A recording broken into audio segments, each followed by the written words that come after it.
Hey, True Believers England team here. Saturday night, time for a comic book auction. I'm excited. I showed these books off. This is the first lot from that big show, or at least the little show where I made a big purchase at.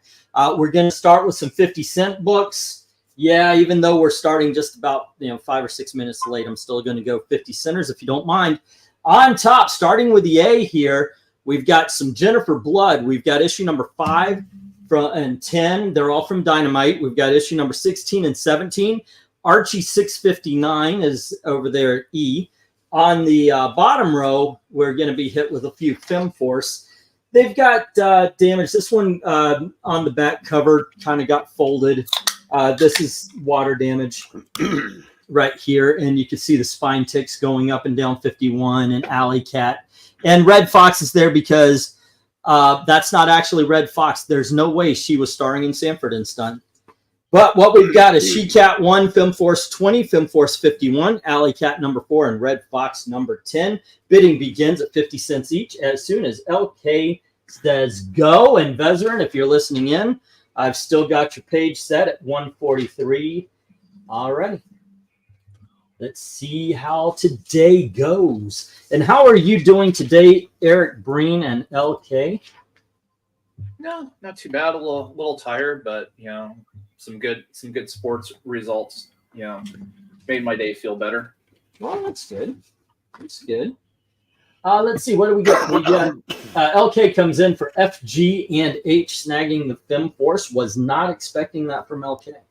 Yeah. Of all people. Yeah. Yeah. So let's see. Oh God, Alley Cat. Because I should probably move my microphone a little closer. I probably sound like I'm 20 feet away. So if Alley Cat. So was Alley Baggett? Was she a lingerie model or in the porn industry? I was married. I don't read books like that. I'm gonna say former. For some reason, I want to say I don't think she went all the way. I thought she was just a lingerie model. Yeah, that's why I said the former. Yeah, kind of came up with this idea. The book is actually more or less her. I remember it was set in New Orleans. Comes across this kind of mystical society thing. Her boyfriend gets corrupted. She winds up getting these spiritual mystical powers and getting to wear a tight lace costume. I mean, for the day and age, they were fun. You know what I always thought was ironic? Yeah, that Jenna Jameson did her comic for a company called Virgin. Yeah, that is a little bit. That's definitely the Alanis Morissette definition of irony. Huh? Yeah, and then FemForce. I've extolled its virtues here in the past. Virtue. Yeah. Well, it's funny. It's funny seeing the 50 because that was part of the seemingly endless promotion with AC. Claiming, oh yeah, we're going to do a FemForce movie. We're going to do a FemForce movie. Here, look, we've hired the actress. Here in this case, it's the person, quote unquote, that was going to play Sin. After a while, they kind of dropped the whole Sin girl from LSD angle. Gee, I wonder why. Probably so they weren't promoting drugs. LK goes for FG and H. Jim goes for A, B, C, and D, getting those Jennifer Bloods. So far, Archie, Alley Cat, and Red Fox are without love. For 50 cents, it's a good time to try something. I mean, this is the part one of a story here that just because it's issue number 4, it says right there, part one of the Martyr. And of course, Archies are usually one shots, and that still isn't Red Fox. Yeah. Although I don't have any idea what that book is about. I've had a few here though. I never read it, so I don't know. Yeah, I have no idea. Yeah. Alrighty. And hello to the evil Black Cat. What is up, people? Oh, not much of nothing, just chilling out.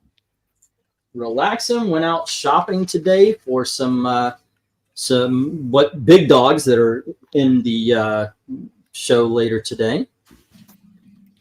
Some Have they been shown off while? they have not. And They what will about be. prizes? What about the prize? Oh, that is a good idea, sir. To talk about if you spend, if you every $10 you spend tonight, get you a spot on the winning wheel. And we have a book from last week is Marvel Comics: The Untold Story. There you go, as well as one of the best maxi series in the last 15, 20 years, easy. It's called Freedom Fighters: Rise of a Nation by Robert Venditti and Eddie Barrows. The art is fantastic. The writing is fantastic. It is fantastic. It's purely awesome. Highly recommend the book. Both the novel and the trade paperback are just top notch. So every $10 spent gets you a spot on the wheel to win one of these books. If we get 10 people on the wheel, I give away both of them tonight. All righty. And thank you for reminding me of that, Mr. Black Cat. All righty. Jim comes in with a 50-cent bid on E as well. Free. Not me. The Archie. Dun, dun, dun. My aunt from Minnesota came over yesterday, says Austin. She and her family are huge into football and basketball. Boy, was she mad at the live game last night. Bitter that the Mavs won again? Say again? That was, I mean, that was your definition of a snatch and grab. I mean, Dallas had no business winning that game. They just clawed away, and Minnesota just choked it down on the last 4 minutes. Well, fortunately, the city made up for it today with George Floyd Remembrance Day. Yeah. Hey, remember that time when he robbed the convenience store? Remember that time when he held a woman at gunpoint? Remember that time when? Yep. I'm sure they will. I can tell you who didn't when they issued their public statements, slurping. we call him president. Yeah. Well, he doesn't remember much of anything. So what you gonna do about that? What Seriously. an absolute joke. MK's asking if I'll get the creature trade once it's out. You mean the creature from the Black Lagoon? Yeah, I would get that. So far, so good. So. Yeah. Well, Biden has Biden has 2 words for you: "Made in America." Yeah. Yeah, he was doing something, I guess, in the last day or so, and read end of quote after a sentence again. Yeah, I saw that. He is so on it right now. All right, it's been a few. Let's get the 1 minute warning. And so far, Jim's got the top row. LK has the Film Force. No love for Alley Cat or Red Fox so far. Yeah, I mean, give Alley Cat a try. I mean, it's part 1. Oh, well, okay. That's an interesting surprise. What? Well, so they're doing a trios or a 3-on-3 match tonight, and they were teasing on social media that Claudio Castagnoli and Daniel Garcia are going to have a mystery opponent, or a mystery partner rather, and it turns out to be Hiroshi Tanahashi, the ace from New Japan Wrestling. Good God, you're so far ahead of me that he just came out on my TV. Oh my God. Well, what's hilarious is, dude, I'm watching on my tablet through my Wi-Fi. So you should be so far ahead of me. Oh, Alta Fiber is the worst. Yeah. Well, I mean, it's so funny because I've got DirecTV in 3 rooms upstairs. And if I put the TVs on and tune to the same channel, it's like I'm in 3 different time zones. Alrighty. MK wrestling. Honestly, I would say if you did it on a percentage basis, I think wrestling is bigger in Japan. in terms of the percent of the population that's interested in it, or is aware of it, watches it, things like that. But it's also a different kind of fan base. Now, of course, I mean, it used to be, if you wanted more of, say, a sports angle, you would go maybe New Japan. If you wanted more kind of storyline or entertainment side, then you would go to like, something like DDP. No, kind of sit in the middle, but it's all kind of just muddled together at this point. Alrighty. And if you wanted actual fighting, you'd go watch MMA. If you could put up the stop, Jim has the top row here, the Jennifer Bloods and the Archie. There you go. And LK has the Fem Force on the bottom row. Alley Cat and Red Fox go to the reject pile. Alrighty, the cheesecake books actually hit the rejects. So speaking of, what is Vank doing?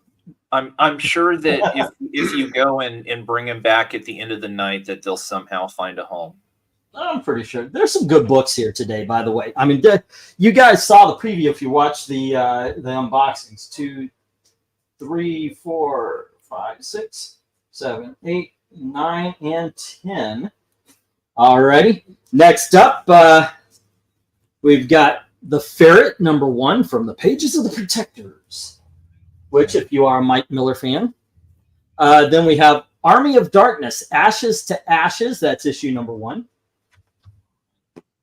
Next up, The Amazing Heroes interviews Jim Shooter. Then we have Blue Ribbon Comics, issue #3, revealed for the first time, the secret origin of Steel Sterling. There you go. And then we have a book called Masks, Too Hot for TV from Wildstorm. There you go. Next up, we have Spawn, written by Dave Simmons, right? Yeah.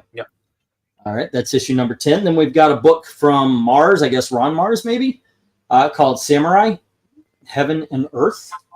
Yeah, I'm pretty sure, because I think he's the only one that spells it MARZ. And then we have World Class Comics. In this issue, you get Dr. Stellar, Speed Queen, the Atomic Sub, and Vitaman. And the origins of Mr. Martian. There we go. Next up, by Dave Cockrum, an awesome freaking mini first issue anyway here. The Futurians #1. And finally, we have Silent Armageddon. This is James Bond, issue #1. Bidding begins at $1 each as soon as LK says go. Yeah, so Undead Quinn, I think that Todd McFarlane got sued by just about every writer in that era of Spawn. And the Futurians, that only went 3 issues, right? 3 issues. Yeah, it's got 3 issues and a Marvel graphic novel. Yeah, I mean, that was a labor of love for Dave Cockrum. He tried his hardest to, especially back in the day, in terms of trying to do like an independent book. But I know, like, any chance he could get, or at least from what I've read, like any chance he could get, he would kind of go back to that one to, try and put it out.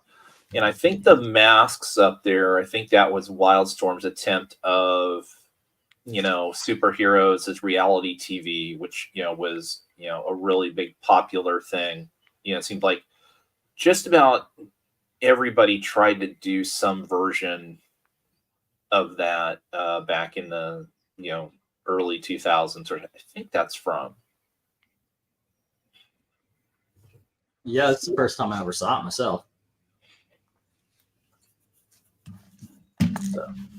But I do have a blind spot when it comes to comics around the 2000s when we were moving around in northern Florida. Just doesn't have the same access to comics as we did in Central. Mm-hmm. Already.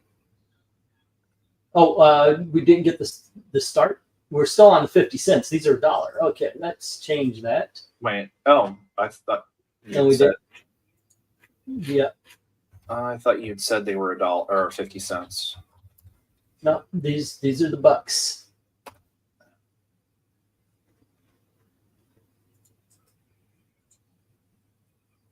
All right. And there we go. Let's see if there's any interest. So far, so no. Not at 50 cents. So I don't think they raising it at 50 cent more is going to help. That being said, okay, let's play the game. Eric, what interests you here? World class comics. Anything about like that Big Bang Comics family image I liked. James Bond. I think I have the first issue of that, or that might be the first issue. It's like a 2-part story. That one, maybe. Honestly, not a lot on this lot. Okay. The Blue Ribbon Digest. I do like that. I've got to agree with you. Now, first thing, Futurians. That I think is something everybody should check out. If you're a fan of the X-Men of that era, you know, the 80s X-Men or late 70s, it reads like that. So I would highly recommend Futurians. The ones that I don't have and didn't read, the world-class comics just looks too interesting to me. Masks, once again, he's part of the community. The ferret is Mike Miller, excuse me. Mm-hmm. Yeah. Read the Ashes to Ashes. The Army of Darkness stuff is fun. I have no idea what Samurai is. And in all honesty, I didn't care about Spawn. I didn't either. During that. I read it, you know, because I was doing my due diligence as a comic book collector. But Spawn never really spoke to me in any way, shape, or form. So when it stopped being cool to get the books, I think I stopped around issue 20 or 24. It was just, I'm done. Yeah, I wish I'd been one of those, because I usually am kind of like a fanatic completionist. Yeah. I wished I just kept buying Spawn out of habit, because I could have sold those for a shitload by now. I know, right? Those first few. Woo! Well, yeah. It's later. I meant the first in the hundreds is what my mind was finishing a sentence. My mouth did not. All right, wait. Who did the ferret again? The ferret is not the writing. The art is Mike S. Miller of oh my gosh, Lone Star fame. Yeah. And of pissing off the X-Men editors by putting signs that says Jesus saves in the background. Fame. Yeah. Well, how about this for a powerhouse lineup? So that Masks Too Hot for TV. So that is a one shot from Wildstorm. Okay, so you get one story. It's all there. Well, no, it's written by Ed Brubaker, Mark Andrico, Judd Winnick, Jill Thompson, and Pat Oswalt, with art by Doug Mankey, Will Portasio, Richard Corbin, Amanda Connor, Jimmy Palmiotti, and Tony Atkins. It's a Glenn Fabry cover. It says, in the time-honored tradition of reality television comes Masks, Too Hot for TV, a behind-the-scenes look at the day-to-day drudgery of life as a superhero. In the spirit of Cops, this point of view one-shot is from the brave cameramen who ride or fly along with the media's favorite superheroes. Did this book just suddenly become more attractive when he read off those names? To me, it did. Based on that, it sounds like you probably got about 4 or 5 stories in there. Some of those names. Yeah, that is that book is all of a sudden become. I want to find out how good that is, because that's a lot of good names in there. Jim says a buck on B. LK has a buck on H. That Pauman issue for $1 is a good deal. Pauman. Yeah, he meant Spawn. Oh, Spawn. Okay. It says right there. Austin says a buck on C, The Amazing Heroes. All right. Hello, daughter. Read the first issue of Spawn. It did not grab me, says Undead Quinn. Mark Millar did Batman Arkham comic too. Yep. We had him on, and he was talking about the X Factor, I think it was, where he put the Jesus Saves in the background. And he was talking about how the editors were really pissed because he put this thing. And I was thinking, wait a second, this is, if you're walking down a New York street, there's churches there, there's signs that say Jesus Saves. It just seems like, okay, that's New York background. My take on it, anyway. Makes sense to me. Yeah. All right, let's see. The last one was at 8:22. It's 8:27. Let's get the 1 minute warning, please.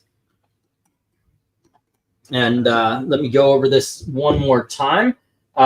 what I do know is Futurians has no love, and that's just wrong, kids.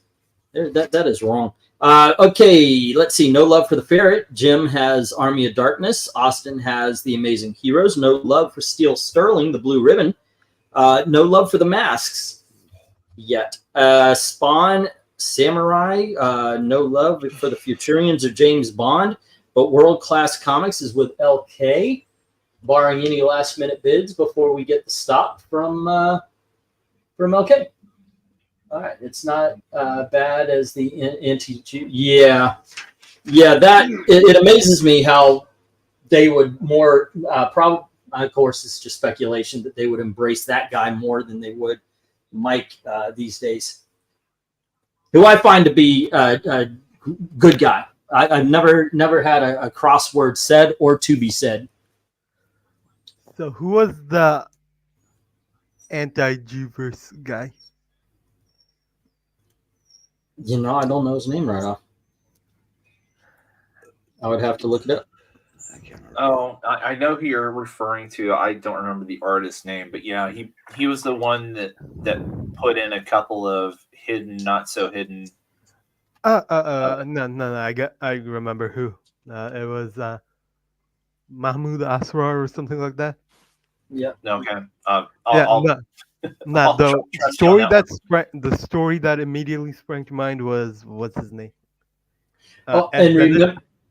And remember, Freedom Fighters and the Marvel Comics Untold Story are the giveaway books. Every $10 spent gets you a spot on the wheel. Yeah. Was it Ed Bennett or something Bennett? The guy that did Immortal Hulk. Joe Bennett. Joe Bennett. Alrighty, and let's get the stop, and I'll read this off again. Basically, No love. Hold on, let me go through this. No love for the Ferret. No love for Blue Ribbon or Masks. No, they'll make a return. And then we have the we have no love for Spawn 10 or Samurai, Futurians or James Bond. Go. And we've got LK with World Class Comics, Jim with the Army of Darkness, and Austin with The Amazing Heroes. Okay, there we go. Continue my love of Big Bang Comics. All right. So let's see. 1, 2, 3, 4, 7, 8, 9, and 10. I don't know. Maybe I'm doing this too early because RDV is not here. But first up, we have Violator Bad Rock, issue number 2. Yeah. So are these dollars still? We're still in the dollars. We have Helena, Kiss of Death from Lightning Comics, and it's autographed, if that matters to you. There you go. That is issue number 1. We have a book called Double Impact. I think it's issue number 2. I would have to check that out. It's in the back. Next up, we have Extremes of Violet, issue number 1 from Blackout Comics. And then we have Fathom, issue number 2 from Comico. And yeah, that's not the greatest Fathom cover I've ever seen. Next up, we have Abiding Perdito or something like that from APC Comics. Yeah. Mark stuff. Yeah. So an FYI, that Double Impact is issue number 4, and that is the cover. We have Jungle Girl, issue number 0 from Frank Cho. And then we have Vampirella, issue number 7 by Christopher Priest. And we have issue number, issue number 2 of Valeria the She-Bat. So from Windjammer Comics. Oh, look at that, Neil Adams. Yeah. Windjammer was the imprint or a secondary imprint of Valiant Acclaim back in the day. Okay, and this isn't, that is a printed, that's not his actual signature. No, he just kind of created the character. And then we have Sweetie Candy Vigilante, issue number 1. Bidding begins at $1 each as soon as LK says go. Yes, the cheesecake is starting. Lightning Comics, number 1. I don't know if I'm going to hurt or help by showing it off, but I realize these are probably books people have not seen. This is a black and white. There we go. Some of the art from it. Just to give you a heads up of what it's all about. Hello to Gail. How you doing? There we go. Let's see. I don't see anything untoward. So, yep, there we go. And that's Helena, Kiss of Death. And it is autographed. Let me see if I've got a... It says Steve something or other. Okay, it's got to be Steve Zizowski, which is the writer of the book. So there you go. All right.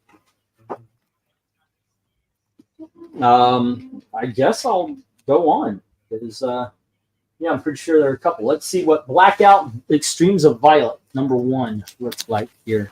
Yeah, so just to highlight that, so according to my comic shop, that is a limited edition, limited to 1,200 copies of the signed Helena. Okay. This is the art. This is the art of Violet, the Extremes of Violet. There you go. Actually, doesn't look bad. I thought that I was afraid to open it because of the cover. I think the cover is okay. It's just not great, but actually, the art is not bad comparatively. Go figure. There you go. All righty. Don't want to give too much away here. Once again, nothing untoward. But there you go, gang. That is Extremes of Violet. If you want to give that a try, I'm sure some of you probably never heard of that until today, right now. Or maybe the unboxing. Anything appeal to you, Eric? I know these are a bunch of cheesecake things, not generally your style, but...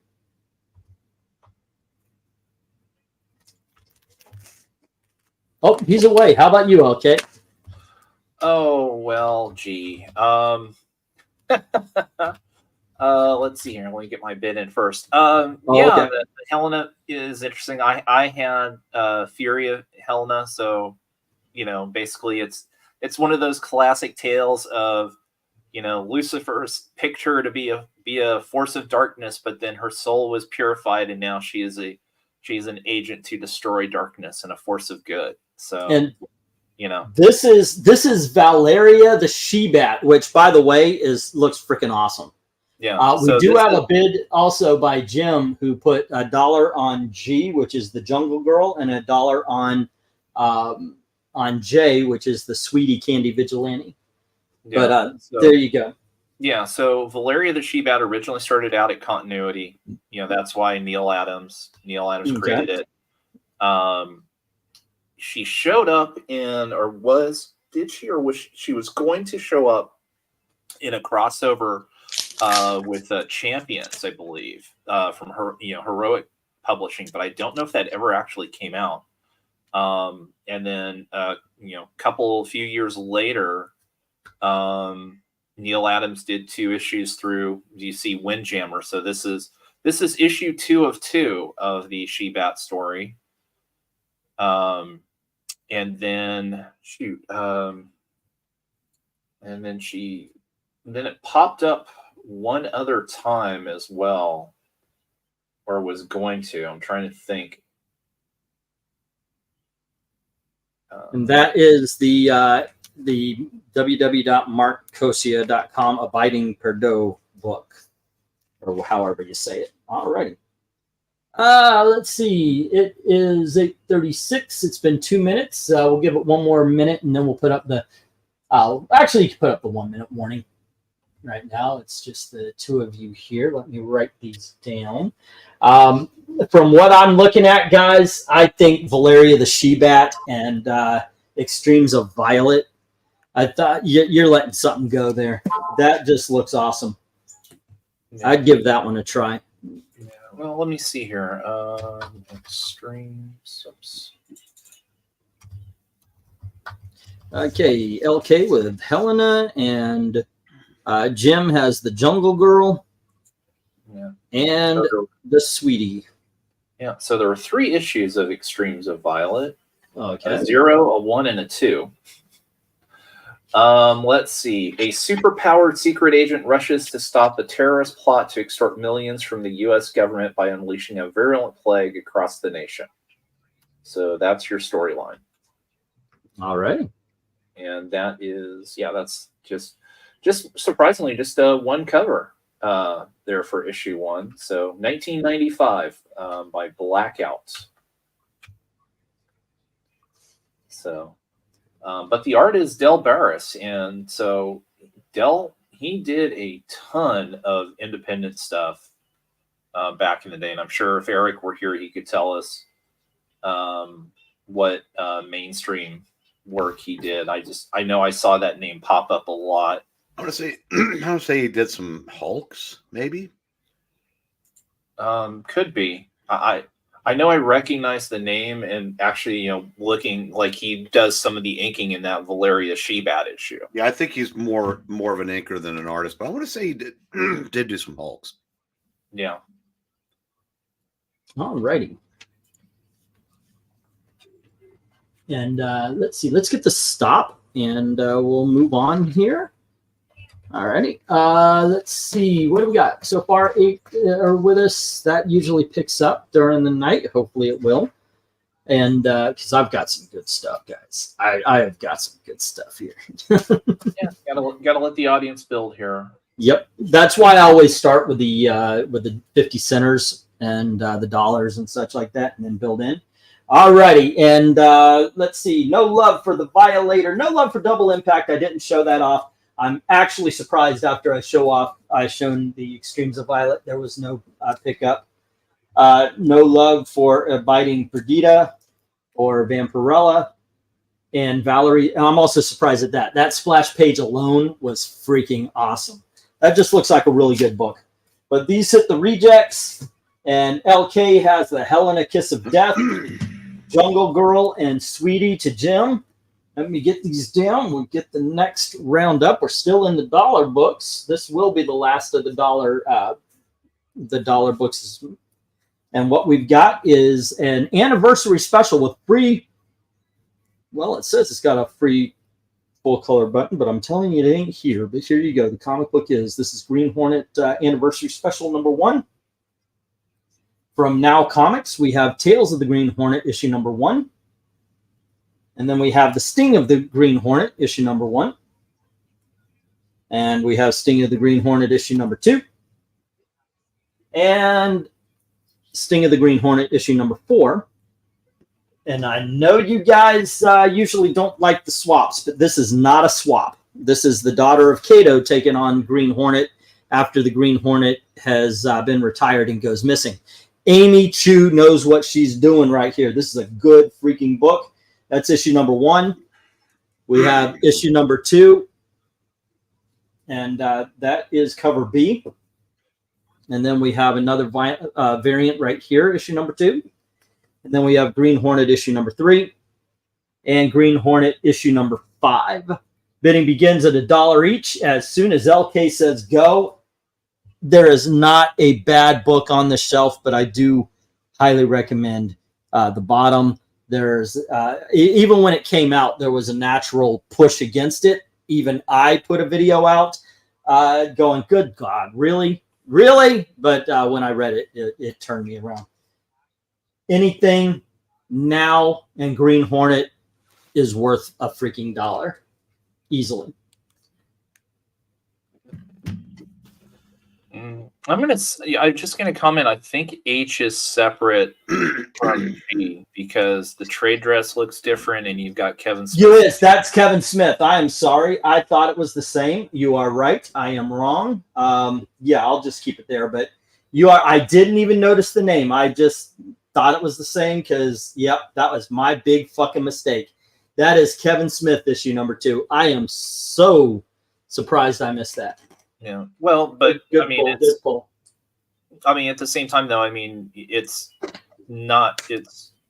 hard. It's easy to make that mistake because, yeah, you do have the female Black Veteran female Kato. I forget what her name is. That being said, Jim caught it because he put $1 on FGI and J. Yeah. And let's just remember that before he went leftist nuts on He-Man, he was actually doing pretty good work on the likes of Green Hornet and Green Arrow and such. Yeah, I mean, I'm sure if this is 2010 Kevin Smith, or let me see here, because that's issue number 2. Dun, dun, dun, dun, dun, dun,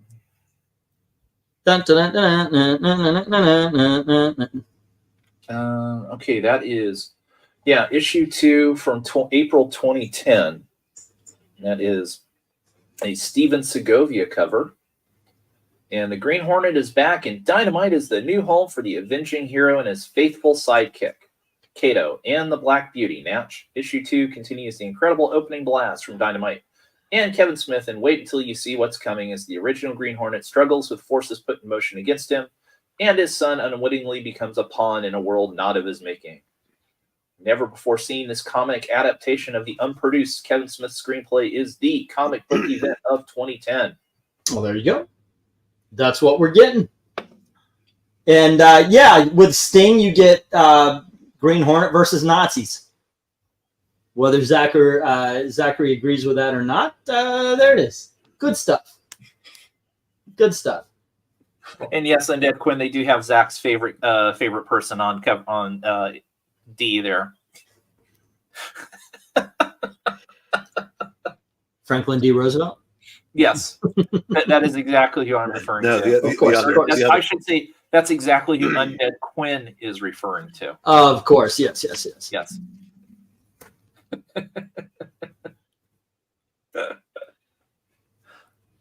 All right. Didn't that guy win Time of the Year once? Times Man of the Year once. He sure did. Yes, he did. So, yeah, good stuff. So, hey, Black Cat, Manchester became red again for one day. Manchester, England, across the Atlantic Sea. Glory, glory, Man United. Glory, glory, Man United. Glory, glory, Man United. And the Reds keep marching on. So, yeah, no, we won the FA Cup 2-1 over our noisy neighbors, Manchester City, today. So that was a wonderful surprise this morning.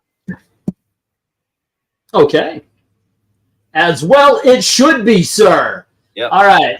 Who do we have in house tonight? We have LK. We've got Undead Quinn. I see Jim Sorensen, of course. Austin's in the house as well. MK, what's up? All righty. Cool. Yeah. Remember, everybody, even if you're just listening in for the very first time, you are welcome to put in bids. This whole auction is basically here for you to try something new. We're all about what's on the inside of the book as much as how much it's worth. We do have some of those books as well. If you do bid and you win $10, you get your name on the winning wheel for every $10. So if you win $30 worth of stuff, you get 3 spots. And our giveaways today are Marvel Comics: The Untold Story by Sean Howe, an excellent documentary novel. And Freedom Fighters: Rise of a Nation by Robert Venditti and Eddie Barrows. It's an excellent miniseries. Alrighty. And we got some good books. Got some good books on the shelf. Green Hornet, especially from the Now, is awesome. I remember reading this here and was quite surprised how Amy Chu handled Green Hornet. Turn me around. But let's get that 1-minute warning, please. MK saying, "Bravo, LK. I never knew you sang. I bet you'd make a good babysitter singing lullabies." Well, don't know about that, but except for the fact that he truly hates kids, MK, and that's the big roadblock there. Where is that? Unless they're between 2 pieces of bread.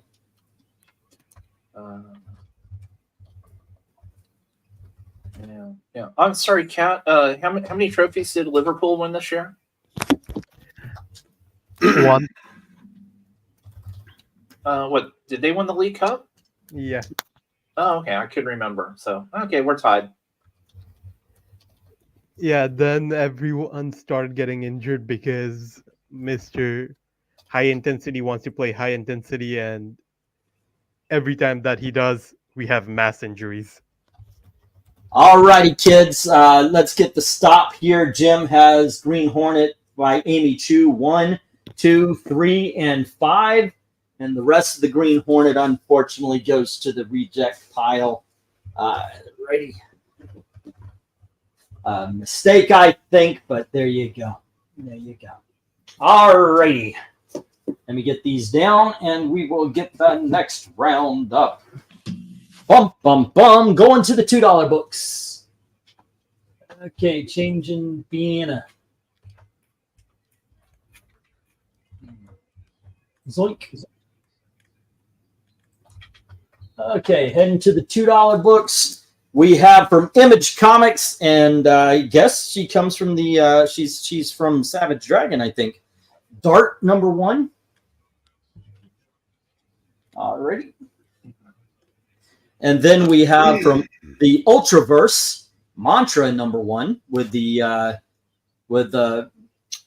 polybagged with the collector card, no less. yes, and the coupon that you can redeem for a copy of something, it says. Yeah, but if it's not the Deadpool one, it's not worth much. Right. Super Manga Blast, issue number 17. And then we have Angela #1. And we have Barbed Wire #1. Right, next up, we've got Purgatory #1. Not related, but here's Purgatory #2. And then we have Normandy Gold #1. And that is, what is it? It is cover 4 of #1, as a matter of fact. And then we have Lady Mechanica #4, the monster of the Ministry of Hell. And we have Free Comic Book Day 2021 Lady Mechanica. Bidding begins at $2 each as soon as LK says go. All righty. A very eclectic and interesting group of books up there. That's what we go for. Yeah. That's what we go for. You know, I think it was Jay. Somebody sent me a message. We were talking on one of the live streams, and they were mentioning, he was mentioning how on a lot of auctions they don't even talk about what the books are about. It's just straight up, this one is worth this much, and it had me thinking. I watch a couple of these speculator channels, right?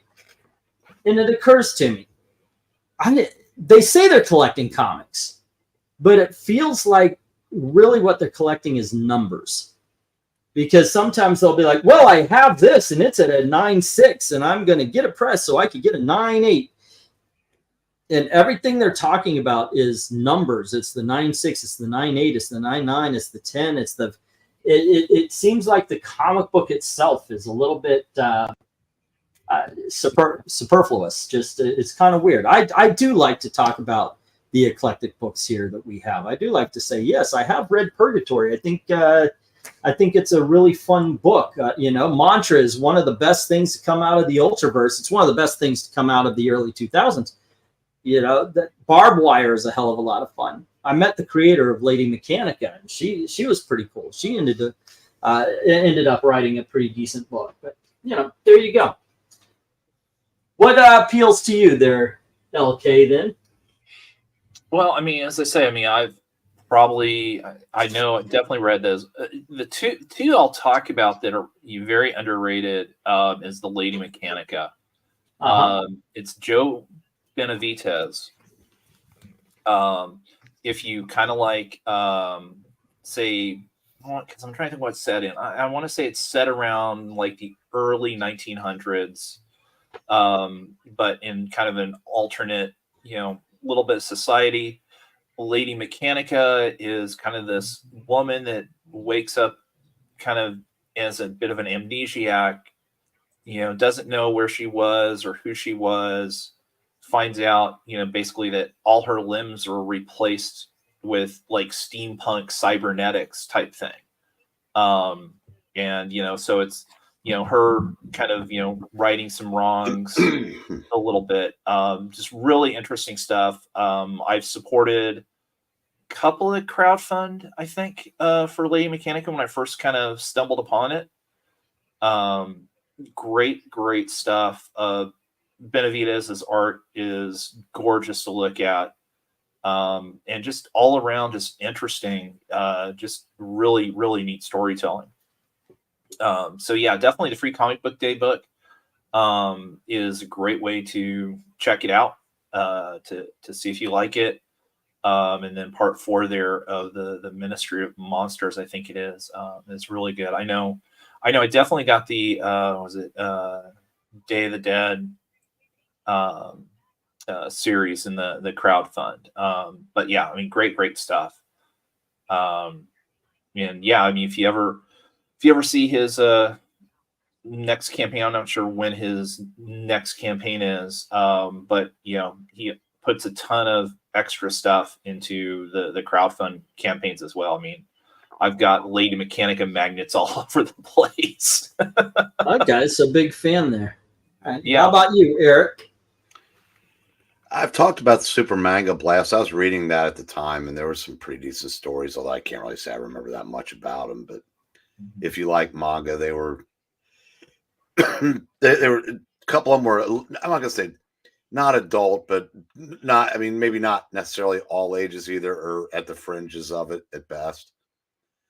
But I really liked the Ultraverse when it was around, and I liked the Barbed Wire. Yeah, that's actually where I would go. Although I love the art on the cover of Dart, and that kind of has me wondering.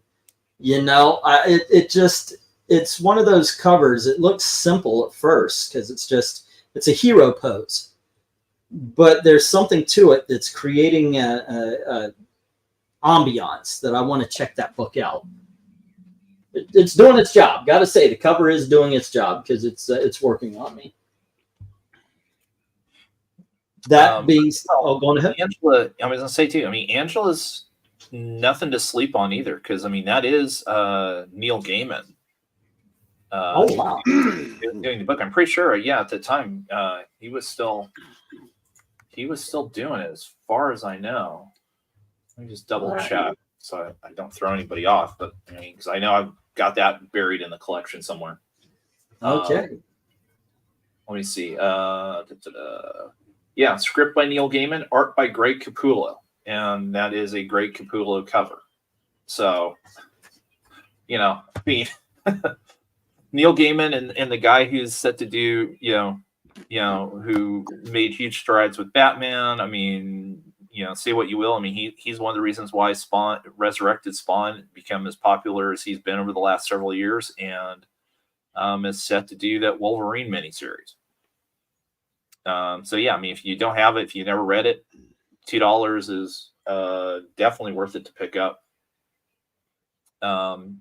Yeah, early Purgatory too. I mean, this is that, from that era where you had a lot of bad girl, women, demons, that wind up, somehow one way or the other helping out the forces of good.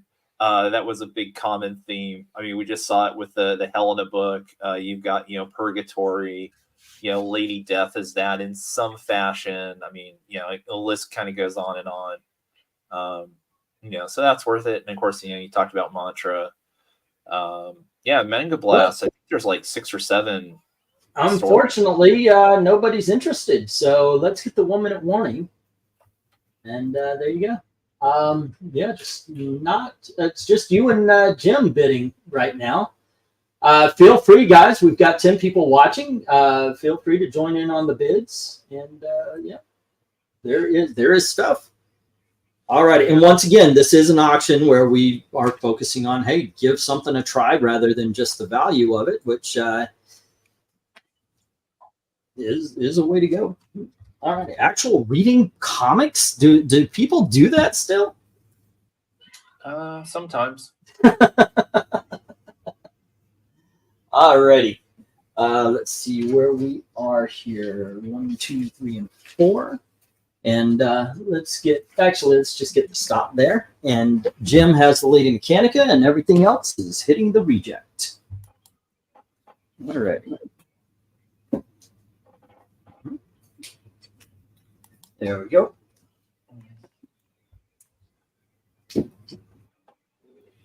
Yeah. So, Eric, believe it or not, there was a decent Nia Jax match today. Okay. Nia is now Queen of the Ring. Okie dokies, kids. I forgot she beat. I'll tie She Valkyrie. beat Lyra Valkyrie. Next up, we have Xena Warrior Princess, issue number 5. And we have issue number 11. All right. And we have issue number 12. Next up, we have Painkiller Jane versus the Darkness. That's issue number 1. And we have the variant cover, issue number 1. That's by Garth Ennis, by the way. And then we have Painkiller Jane and Darkchild number 1. And then we have Painkiller Jane number 1 from Dynamite Comics. There we go. And we have variant cover, issue 1. And we have issue number 3. And then finally, from the guy who created it all, Jimmy Palmiotti's Painkiller Jane, issue number 3. Bidding begins at $2 each. As soon as OK says go. All right. $2 or $3? 2. We're still on the 2s. This is the last of the 2s. How'd it do? All right. Bum bum.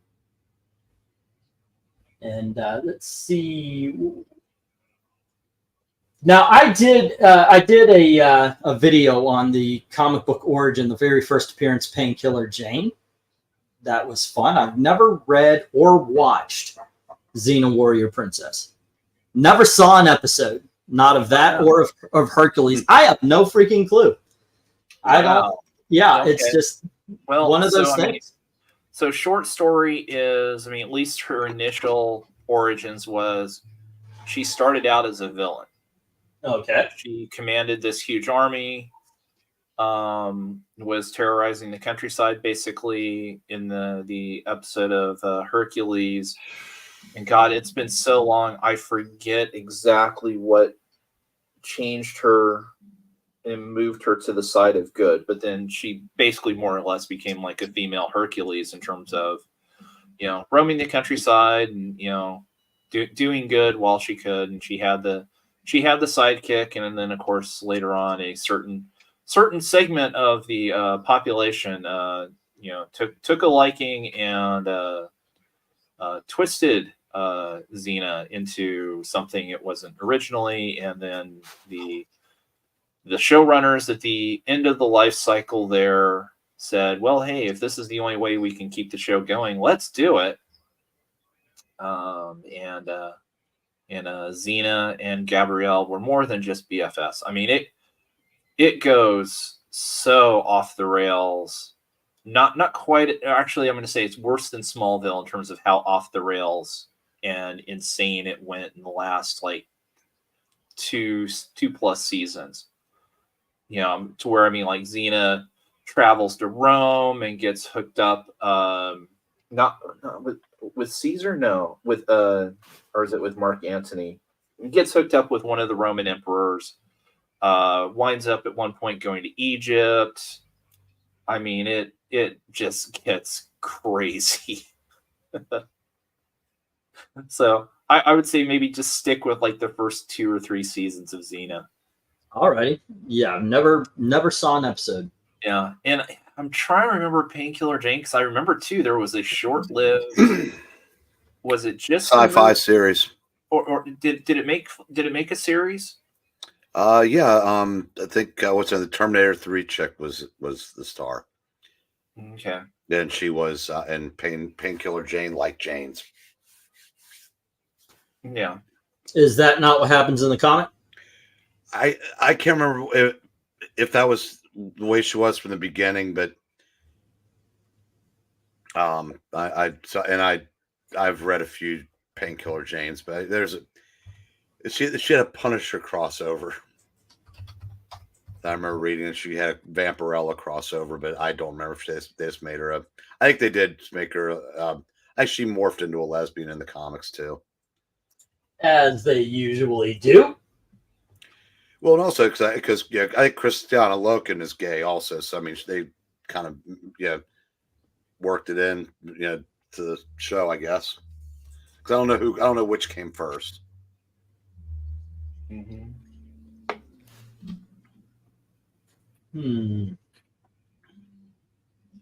That is something. That is a waste. According to Wikipedia, it says the show is based on the comic book character. Well, yeah. That would kind of. Oh no, I'm saying I don't know if she was gay in the comics, so that's why she was gay in the series, or if they just, since they had an actress who is either gay or has no problem being gay. And yeah, which was the gay chicken and which one was the gay egg? Well, yeah. Which was the style at the time. Yes, it was, sir. Yes, it was. Alrighty. Okay, so we got the Jim. We got Jim's bid. No love for Xena, or that first Darkness cover. Let's get the 1 minute warning here, and then we'll go. Alrighty. You know what? Let me see. Yeah, because if I remember the movie or the pilot correctly, it was like she was in the special forces. Her squad gets ambushed or trapped in something. She gets exposed to a bunch of gases or chemicals, and that makes her invulnerable, or not invulnerable, but I'm trying to think of what word to come up with. Apparently, she doesn't feel pain at all. That's why she's called Painkiller Jane. That's it. Yeah. Also, according to Wikipedia, the chick from Terminator 3 is actually married to one of her co-stars. Was married to one of the guys in the show. Oh, good for her.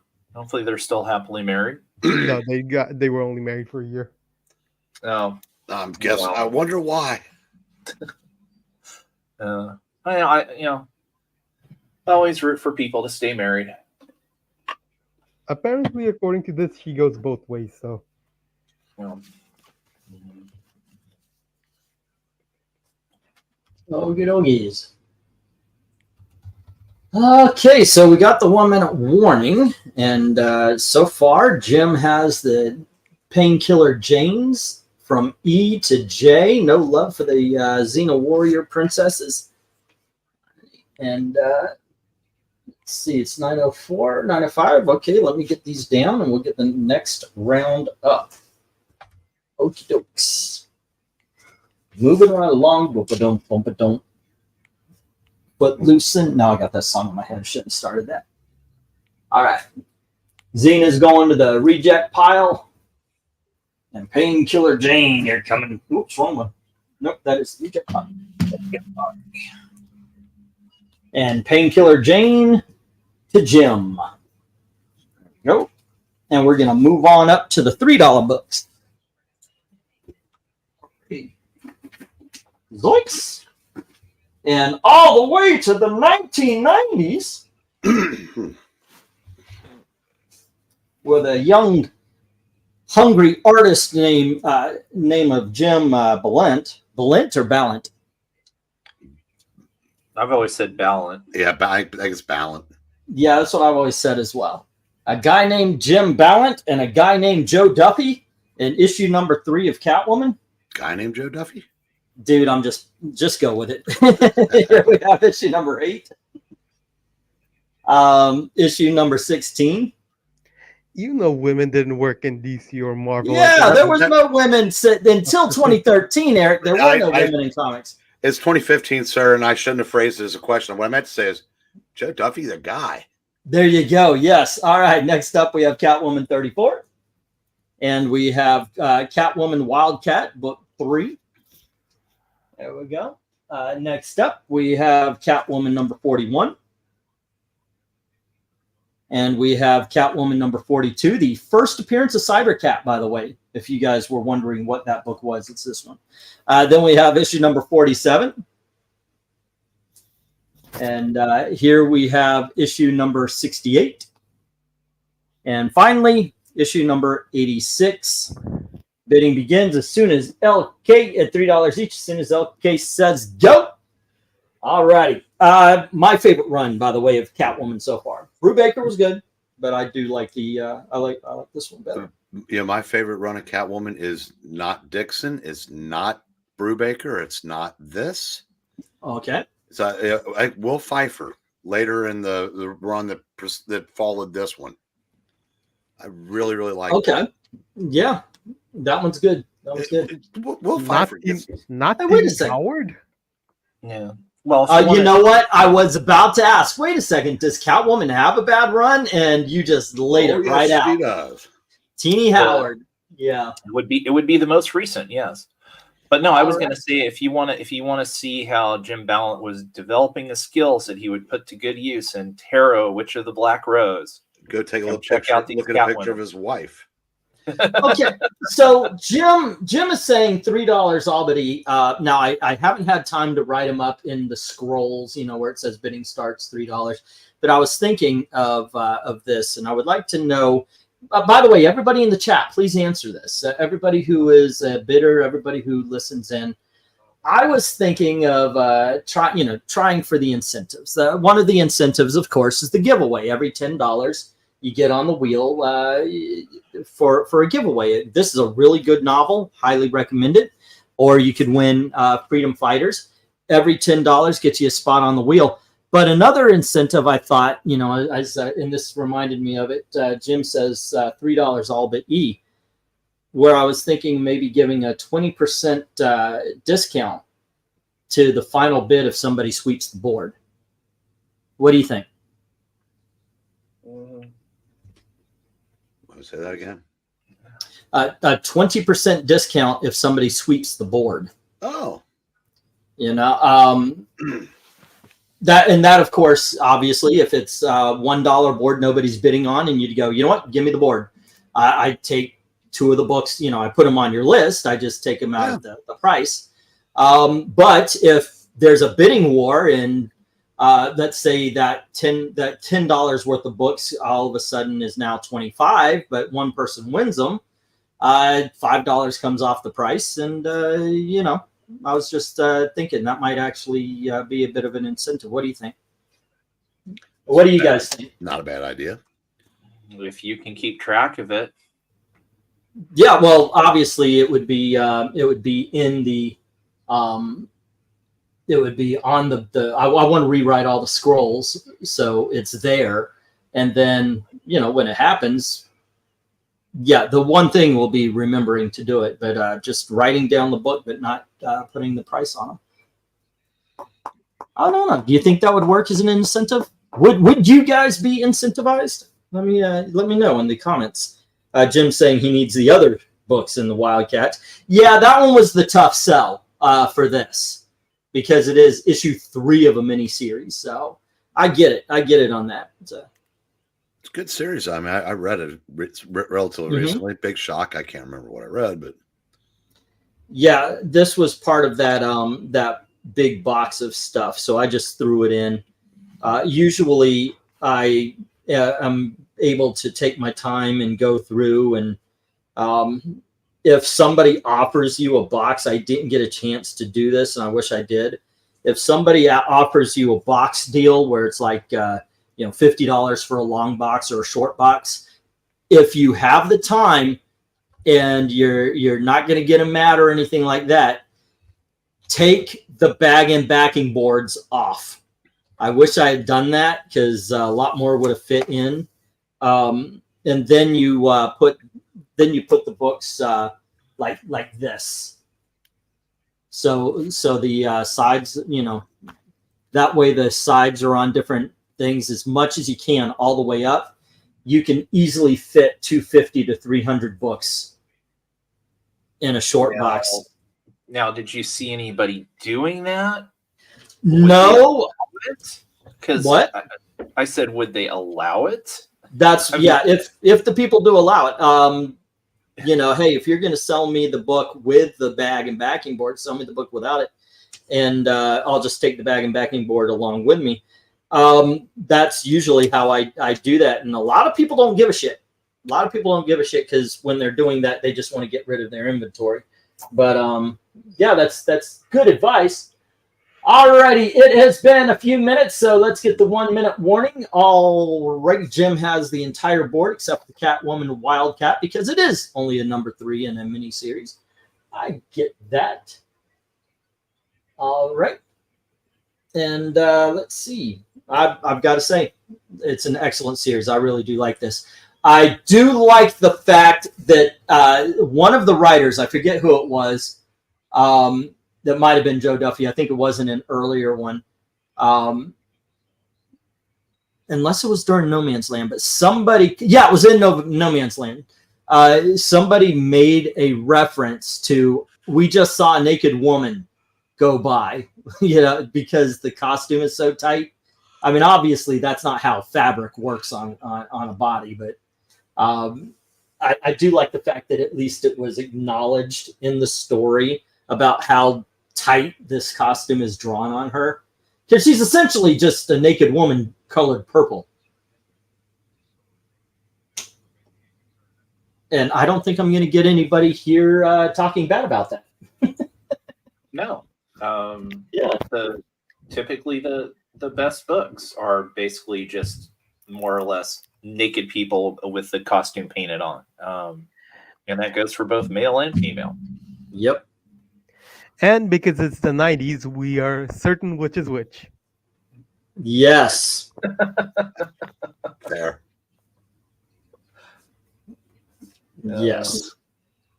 All righty, let's get that stop. And Jim has the board except for the Catwoman Wildcat issue.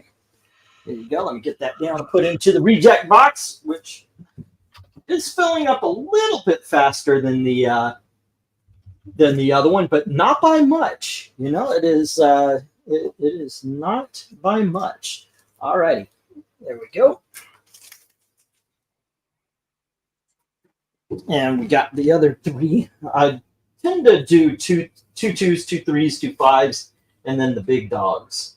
Why does it seem like I got more than 2 $5 lots? All right. Okay, kids, next up from AC Comics, The Scarlet Scorpion Begins in issue number 2 of Night Vale. And then we have issue number 3 of Night Vale, titled The Kiss. And we have issue number 4 of Night Vale, which honestly looks like a different. Nope, it's $1.75. All righty, next up we have issue number 7 of Night Vale. And because we need to fill this out, we have Tales from Nottingham, issue number 1.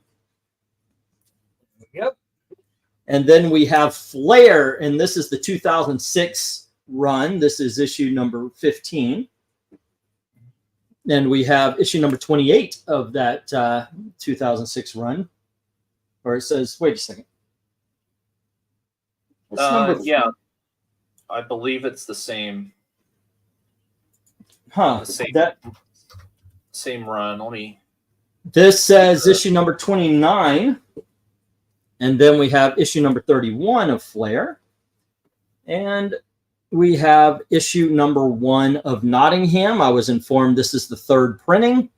Here we go. Bidding begins at $3 each as soon as LK says go. All right. Cool.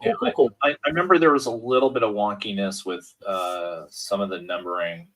Yeah, that says 2005 on these. Yeah. But it says 2006 on this one and this one. but they're all priced the same.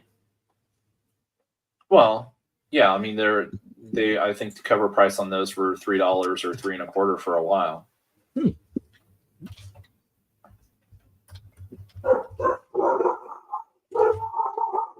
Those dogs are going to kill somebody one day. Alrighty.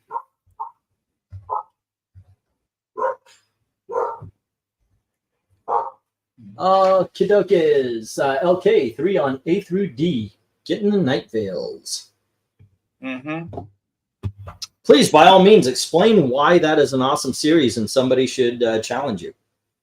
Well, nobody should challenge me, obviously. No, I mean it's Laura Wright. So the way they did this is AC took Hold on. Did somebody just scream? No, when he said nobody should challenge me, I turned on my mic and said, "Ha!" Oh, okay, there we go. All right, I thought I heard something. I'm like, wait, are we gonna wash over the okay? There you go. Keep going, LK. Sorry about that. Yeah, well, so I mean, Laura Wright, who started out as the Blue Bulleteer, basically, is aging, gets old, gets critically injured. This mystic, all-seeing eye. Try and blank. It's been a while since I've read these.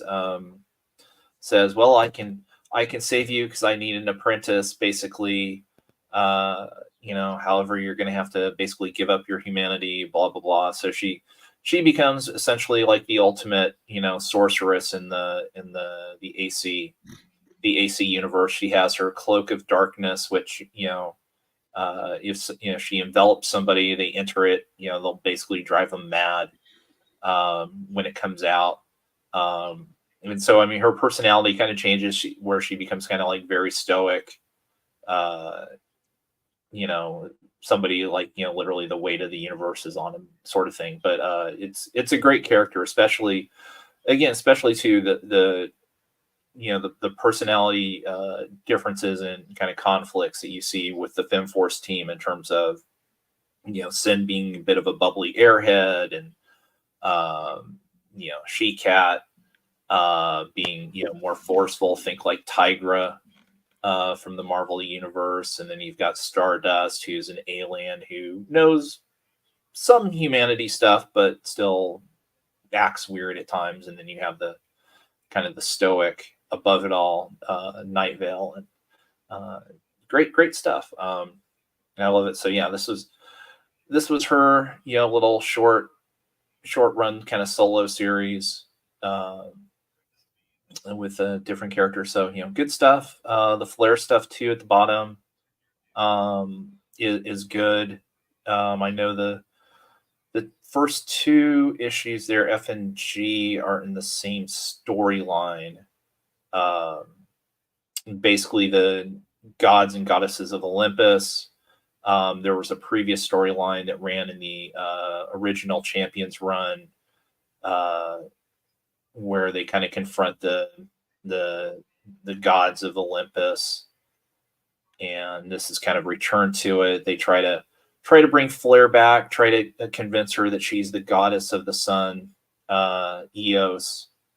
And because Nyx is doing things and trying to snuff out the sun and create a world of darkness sort of thing.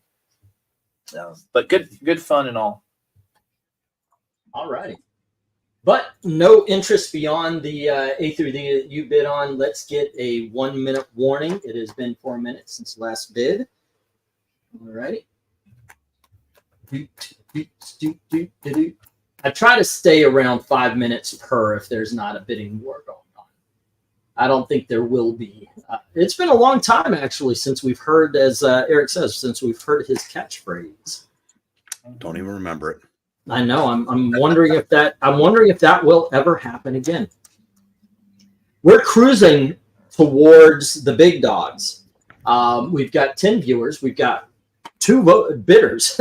That's it. So I have wonder on how that's going to go. I mean, if you guys are interested, you guys are going to wind up with some good books and some good deals. Also, I believe the catchphrase was something along the lines of "yabba dabba" and something something. That I think so. I think so. Yeah. Yeah. All right. There we go. Okie dokies. We've got LK getting the Night Vale. No love for Flair or Nottingham. Let's get the stop. We'll get these down and get the next round up. Moving on to the $5. All right.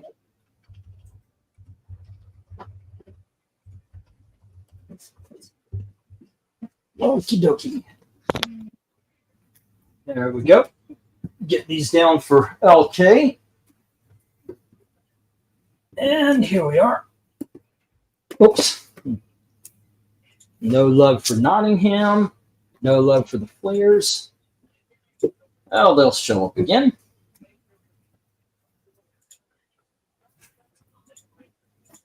And let's see. Next up, we got $5 books. Or some of them. 1, 2, 3, 4, 5, 6, 7, 8, 9, and 10. Well, I gotta say, the last lot doesn't make me feel confident about this lot because we've got Flare number 1.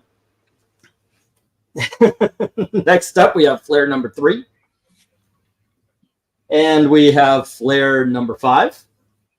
52 full pages, ladies and gentlemen. And this includes the Return of Eternity. And here we introduce the character Tigress. That's issue number 6. Mm-hmm. And we have issue number 7, Icicle versus the Enemies. Let's see, comics are not just for kids anymore, this book is telling us. Yeah, that's right. Then we have Flare Annual number 1. And then we have Fem Force number 4.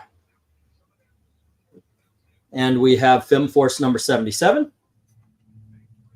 We have Americomics issue number 1. And finally, we have Phase 1 Phasers. Here you go. Bidding begins at $5 each as soon as LK says go.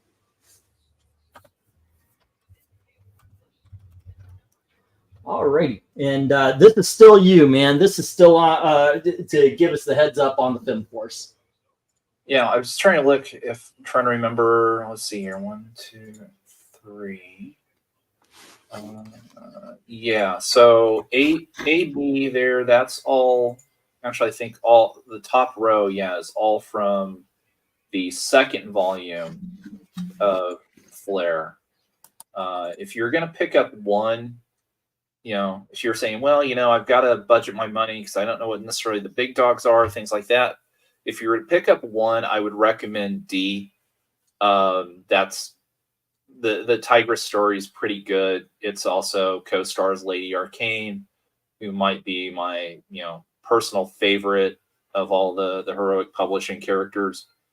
But B also has a secondary story with Britannia that might even be her origin story, if I remember right, or might be her second appearance, which is basically the protector of Britain, which is also good. I mean, you can't go wrong. This is just great, early 90s good girl stuff, stories that would have fit easily into your Silver Age 80s 80s type stories. The art's nice to look at. You can't go wrong. Fem Force we talked about. The Americomics on there, I think that might just be a solo issue, or kind of a solo issue for the Shade storyline. And then, as I say, Phase 1 Phasers. If you like Teen Titans, if you like, kind of, teenage X-Men, that kind of group story stuff, or I would say, not quite elementals. I'm trying to think other team, kind of teen teams. It's one worth checking out. It's as it says, it's issue 1 of a 4-issue miniseries, so it's pretty short. But yeah, as I would say, there's not a bad book in the bunch up on that board, and almost dare I say board of the night, but Of course. I might be a little biased. Just a touch. All right, you've got 5 on G. There is absolutely no interest in any of the others, though. FemForce is not selling today. Are you the only person I sell FemForce to? I don't know. Maybe it's starting to feel that way, although I know I mentioned it in Wes's stream, and there were a few people like, oh, FemForce. Yeah. So maybe they. All right, well, let's get the woman on. Is Vegna doing a show tonight? It is a holiday weekend. I assume they were doing a reading on Saturday. I can't say for certain. Oh. Alrighty. We got the 1 minute warning. Once again, you have G, no love for anything else. This is something that at least you recommend highly. Once again, everybody, if you are listening in, by all means, feel free to bid. Boom. Well, maybe he's grabbing something to eat. It looks like they finished their Batman Superman Adventures reading 20 minutes ago. No, they have another show lined up in 2 minutes called Geoforce versus Superman. Batman and the Outsiders number 19. Wow. Alrighty then. Okay. Alrighty, and damn, we lost half the audience today. Alrighty, so here we go. Let's get the stop. LK has G, and let's get these down. All right. No love for the FemForce. Well, I know there's love for FemForce on eBay. Oh, yeah. So there you go. That is not a problem. Yeah. In that case, I already have issue 77, so. Uh-huh. Yeah, I remember when I was showing the books off the other day, you were really, you went, oh, when you saw number 4. So there you go. Alrighty. Continuing the $5 books, we've got Mr. T and the T-Force. And we have Wanted number 1. And we have the Rocketeer Adventure Magazine number 1. There is a spot. So there we go. Alrighty, and that's why this is in the $5 and not the big dogs. We've got Riptide, issue number 1 and 2. There we go. And finally, we have Vanity number 1. Not finally, but for the top row, we have Vanity from PC Comics. And that is issue number 1. And here is FemForce, issue number 34. And we have FemForce, issue number 52. And we have issue number 89. FemForce number 91. And we have Zen, the Intergalactic Ninja, issue number 1. Just needed that to fill out. Bidding begins at $5 each as soon as LK says go. Alrighty, there we go. I don't know what's going on with StreamYard because all of a sudden the people that it said disappeared are back.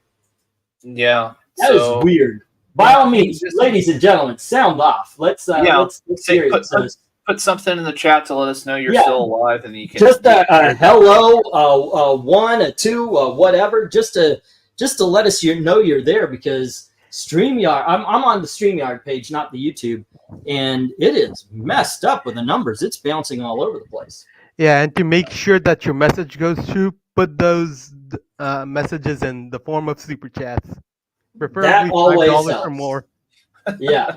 That always helps. Jim Sorensen says yes, that always helps. 5 on D, which is the Riptide 1 and 2. All right. Yeah. Wanted is awesome. It's different than the movie. I should say similar themes, but whereas the movie, is basically assassins, Wanted here in the comics is actually superheroes, and it's, basically you had a group of villains that were finally able to get together and wipe out all of the heroes, and then also basically do a complete mind wipe on the entire world to make them think that there were never any heroes to begin with. And so then they manipulate the world behind the scenes. You have Wesley, who learns his father was, this big time assassin, and he gets, recruited by the villains to take his place. And, so basically, the two characters there on the front cover, if you think about the movie, the one on the left is basically Wesley. Well, in this case, actually, it might be his father. And then the one on the right with kind of the cat ears or the fox ears, that would be the Angelina Jolie character. So great stuff. I'm sure you've read Wanted, right? Oh yeah. I got to admit, I am not a fan. Oh. I wasn't. I thought the premise was good, and there was a lot of the build-up, but by the ending, I was like, God, this is just Mark Millar. I wasn't a big fan of him at the time. He seemed to want to be edgy so much that he was like, what could I do to be edgy? And that just seemed to rub off on me the wrong way, the whole bit at the end, I didn't like any of the characters. It just didn't hold up for me, but I know I'm in the minority on this one. So, here it is. I did a video about it. I read it for that as well. I can respect its popularity. It's just, I'm not one of them. Yeah. I'm not one of them that made it popular. Yeah. Well, I mean, that kind of gets fixed with last year's mind-bending series crossing mini-series that Mark Millar did, that the name is completely escaping me at the moment. Come on, Black Cat, help me out. What was the big mini-series where Millar crossed all his properties together? I don't know. Is it the one where everyone got together and had a really big game to see who wins? More or less. Right. What would one call such a game? Big game. Big game. Yes. Thank you. That's it. All righty. Let's get the 1 minute warning. Not a lot of interest on this lot either. Just the Riptide 1 and 2 from Jim. All righty. Which I have to say is to me the surprise on this board. That's not the book I would have expected if there was only one book that was. I know, right? There you go. I did not think that this board was going to be a one booker, but we've got an entire auction that's a one bidder. So Go figure. All righty. Yeah. Well, it is a holiday weekend, so you do have to. Is it now? What is it? Memorial Day? Is that what's going on? Yeah, it's Memorial Day weekend. Yeah. Yeah. So Indianapolis 500s tomorrow. Oh, that's cool. So so you could always take a short drive up to Indy. I am not doing that. I've been to Daytona during the Daytona 500, and I'm not dry. I know I'm good. No, you just sit and crash in the infield for a couple hours, and then wait another 4 hours to get out after the race is over. Or sell war books in honor of Memorial Day. You know what? I'm about to. So, I'm about to do just that. As a matter of fact, go sell. Because we're about to hit the live stream. Not the live stream. We're about to hit. I actually read that word while I was talking. We're about to hit the big dogs. But we'll see how that happens. Let's see how that works. Hello, Eric and Boyd. What's up? Is this? I got it. I have noticed, and Eric, you could ask. You can answer this, Eric and Boyd. Is it because I noticed when the big dogs hit, we actually get more people. So should I just stop with the low numbers? should I become one of the let's do the expensive books auctions? All right, so let's get these down, and we'll get the next round up. And we are, I do believe, yeah, we're starting on the big dogs. All right. Because I've just noticed, I mean, we haven't really had a bidding audience except for Jim and you, LK. Is it just the big dogs that have interest? Yeah, I mean, I could be wrong about all of it.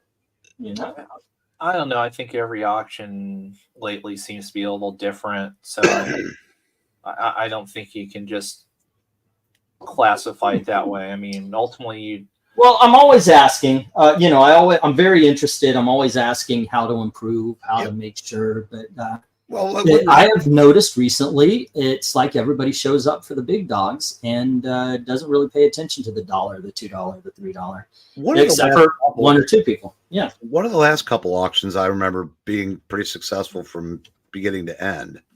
Yeah. Oh no. I'm not. Trust me. I'm not in any way, shape, or form, losing out. I'm just wondering because it's just observation. So I ask questions. No, right. Now I'm answering because I like the lower value books sold and the higher ones. It's just But I've noticed, like I said, Venkman's out having a life tonight, so that takes one bidder out. No, they're doing a show. They're doing a show. No, they're not. Then what's going on? Those were pre-recorded.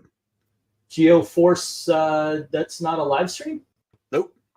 No, Venkman had someplace to go tonight. That's why they're pre-recorded. It's okay, because there's a chat. Yeah, they'll do them like they'll do them and then they'll have, I don't know how that actually works. Well, like it's called a premiere. Yeah. So you can pre-record something and then basically run it as kind of a live show. Okay. So you can have the live chat so people. All right, because that actually, I gotta say that okay, that's fun because I gotta tell you, I thought it was a live stream and that actually hurt. I'm like, on a Saturday, really? All right, I'm placing these up here without reading them off. We got the Marvel Vault. We have Kirby. This is a very, very good biography about Jack Kirby. And then we've got the DC Vault. And then we have the Superman Sunday Classics. And then we have the Superman Dailies, 1939 to 1940. And we have the Superman Sunday Classics, 1939 to 1943. These I got today. I just found a lot of really good books. And I was like, you know what? I'm going to get these for the auction tonight. So this lot was not planned. But I just think these books are awesome. And the last one is the best of Don Winslow of the Navy. All righty. And there we go. Bidding begins as soon as LK says go. And that incentive thing I was talking about? If you get both of the vaults, I'll take it down by $5, make it 35. All right. But straight up, okay, so I have the hardcovers of the dailies. Superman is such a great freaking news strip. I got to admit, I haven't read Don Winslow, but damn, I wanted that book. The vault, these things it's got the history of Marvel, the history of DC, but along with that, it's got replicas of special stuff like the first sketch of Namor. It's got the mighty Merry Marching Marvel. Blah, blah, blah. Help me out there, Eric. Society. The Merry Marvel Marching Society. Here belong. Move along. Yes. It's got so much cool shit in it as well. This just looked great. I got to admit, if these don't sell, sight. Well, I'm going to try to take those out of your hands there. For anybody that, what do they say? I don't know who needs to hear this, but when these came out, I bought them new immediately. They are so much fun. It's like little time capsules. I mean, they're wonderful. They really like those. Yeah. Well, and one nice little thing about them, I think, kind of showed it is they're comb bound. So when you open it up, it lies nice and flat. Mhm. You know, and you can page through them. Yeah, because it's got like a notebook instead of a binding. It's got like a notebook, so you can you can lay the pages flat, and that way it doesn't break the spine or anything like that. It is these are freaking awesome books. Yeah, there you go. Also, the Sunday the newspaper strips cannot push that high far enough. Eric gave me a soft cover version. This is the hardcover version of this, and this was so freaking informative. Not just about not just with his art. I mean, it's got a lot of examples all throughout Jack Kirby's career, but it talks about Jack Kirby's life, but it also talks about his mental state in each stage of his career, you know, about where he thought he was. Jack the King Kirby never thought he was the king. He always was afraid that the next day he was going to go home and find out, or go to work and find out he no longer had a job. And he ended up getting mad when he realized, wait a second, I helped create the Marvel Universe. Stan Lee's getting all the credit and the money. And that's what started the big riff between Kirby and Lee, because he felt Lee never really stood up for him. Once again, guys, every $10 gets you on the winning wheel. And today we've got The Freedom Fighters by Robert Venditti. Cannot recommend that enough. Also, a book I cannot recommend enough is Marvel Comics: The Untold Story. Excellent. Comic books have a great history. And it is told right there. It is told right here.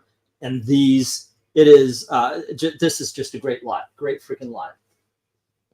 But there you go. Let's see. I am mixed, says Eric. You've had some great big dog comics that I want get once in a blue moon, but the lower bout still has appeal for me. Okay. I like how the F makes it say Marvel Fault. Or Fault from this angle. Yeah, that's cool. This is a great log, Dagnabbit. I'm a broke ass right now, says Eric. Some premieres are good. I usually only watch premieres live if the chat is active. Huh. Yeah, so I mean, Maranya might be over there doing the. Yeah, I was about to say, if I were to do a premiere, then I would want to be in the chat. Hey guys, let's go, blah blah, and start talking. Try to keep the conversation going. But I guess, well, he says hello everybody, but he's not there. There was no chat in the chat. I think I'm on one of them, so I can barely be in one place right now, let alone two. Right. Oh, there you go. Yeah, I got to admit, when I saw it, I was like, "You're doing a show at 9:30 on a Saturday?" That hit me in the gut. I was like, "Come on, man." Well, they do read on Saturday nights. I just yeah, but they usually get done around now, so you join and okay, I get it. You start one early and all that, but to start in the middle of the auction, I was like, "Come on!" But no, okay. So my apologies of the accusational tone I may have taken. I said I figured since we had gotten to where we were reading all 3 nights, when you were able to move the auction back, I figured, I'll come back. I appreciate it. Because I do like your insight on the books. That's just gotta move F to the right a bit, Tad. I can. He just wanted to say fault instead of fault. Yeah. Now back to Marvel Fault. Yeah, I said this. It's unfortunate because I love the auctions and I love the readings. Yeah. Yeah, it's just a shame that they intersect, or I guess that's the right word, one time a week. Well, oh my goodness. Okay, this history might be about to be made. 2 outs from their first 2-game winning streak in a month. Oh, that history. I thought you were still watching AEW. I was going to go, what? I mean, Bryan Danielson's going to make it through an entire match without getting hurt? Oh, don't be ridiculous. Right. Wow. So there is absolutely no interest in these. Okay, like I said, maybe I should toss those in. Let's see. You get the. I'll take 20% off then. If you get the Superman, both books of the Superman dailies, or if you get both of the Vault books, we'll give that one a. What would that be? That would be $8 off of that. Make it 32. No, that we'll just make it an even 30 if you go with the vaults, and that would be 20%. Would be what $4? It would be 16. Now we'll drop that to 25%. We'll make it 15 for Superman. The strips. There you go. So I don't know if maybe more of us have something to do tonight than usual. Well, there was no viewers over there. There's no viewers, seriously. I'll bid on everything except for Kirby. I already had that, says Droon. Okie dokies. I mean, as I said, I mean, it's the first day of the 3-day weekend. It's a holiday weekend. Memorial Day is a weekend where a lot of people do travel and do stuff. Mm-hmm. So there's always that consideration. Great, good. Okay, you know who they have two game winning streaks in the last 5 weeks. Phillies and Dodgers. Go. Hey, figure. did the entire Flair lot just in FemForce not get anything? And I was buying some. No, it got LK. Stuff. Yeah, I mean, I didn't buy. Oh, you got FemForce. Okay, you got FemForce number 4 already. I did not. I did not mark it. So, but let me check your sheet because I think I did mark your sheet at least. Okay, FemForce number 4. Yep, I just didn't mark it on the actual these sheets. And this one, there was Mr. T Wanted Rocketeer and Riptide, which went to Jim already at 5, and I did put that on Jim's sheet. So at least there you go. I just forgot to put it on the official stuff. Alrighty, and on the big dog, we've got Droon saying, "Give me." Alrighty, and that would be $7.50 because I said if you buy the both the Supermans, I'll give it to you for that, and if you buy the Vaults, I'll give it to you for 15 each. All right. That, by the way, is a good deal. He already has the Kirby. Okay, and but hey, Droon's got the Don Winslow. I gotta admit that one I was telling Eric before. I was telling Eric that I would not be mad if that did not sell. Oh yeah, it's boring, and if your username doesn't begin with D, you don't want it. There, you feel any better? No, but you know what? I'm here to sell books. No, Drew, your chat's got through, so he's got you down 75 for the. Oh yeah. Yeah, well, the great thing about comics, I was taking time to cross out the prices on this to match the deal that I gave up, so that's why it took me time to announce it. Sorry about that, Drew. Yeah. All right. Now, the great thing about comics is you'll go back tomorrow and there'll be a bunch of things just like it, and yep. Oh, I am not putting the Peanuts, the history of the Peanuts. I am not putting that in the auction. There are 2 books, by the way, that I kept for myself: the Classic Era of American Comics, and War Stories. Okay, so, put the other one back up there. LK, does the guy in the Batman on one corner look like anybody to you? Okay, chat. Who does this look like? He could be a deranged David Letterman. Thank you. No! There you go. Yes, he looks like a deranged David Letterman. But yeah, this was just very interesting to me. I almost didn't put the Don Winslow in there, but actually I almost didn't put anything into the big dogs. But what you gonna do? Oh, and let's see. I've got Batman Year 1 Volume 1 on the shelf up here, but I ordered some books for giveaways, and they came in and they weren't as described because they were library copies. And so next week was going to be Mal's. I think I'm going to still do that, but it's a former library copy. I mean, it's still a free book. And then we have Superman, Batman, Absolute Power. Alrighty. I also have the Batman Earth 1 Volume 1 is a giveaway that's going to be coming up. So look out for that. Plus, I'm buying new all the time. So we'll see. We'll see what comes up. All right, Englatine, you need to concentrate on selling your company. Well, that's the whole thing, Eric. You're absolutely right. Ian B.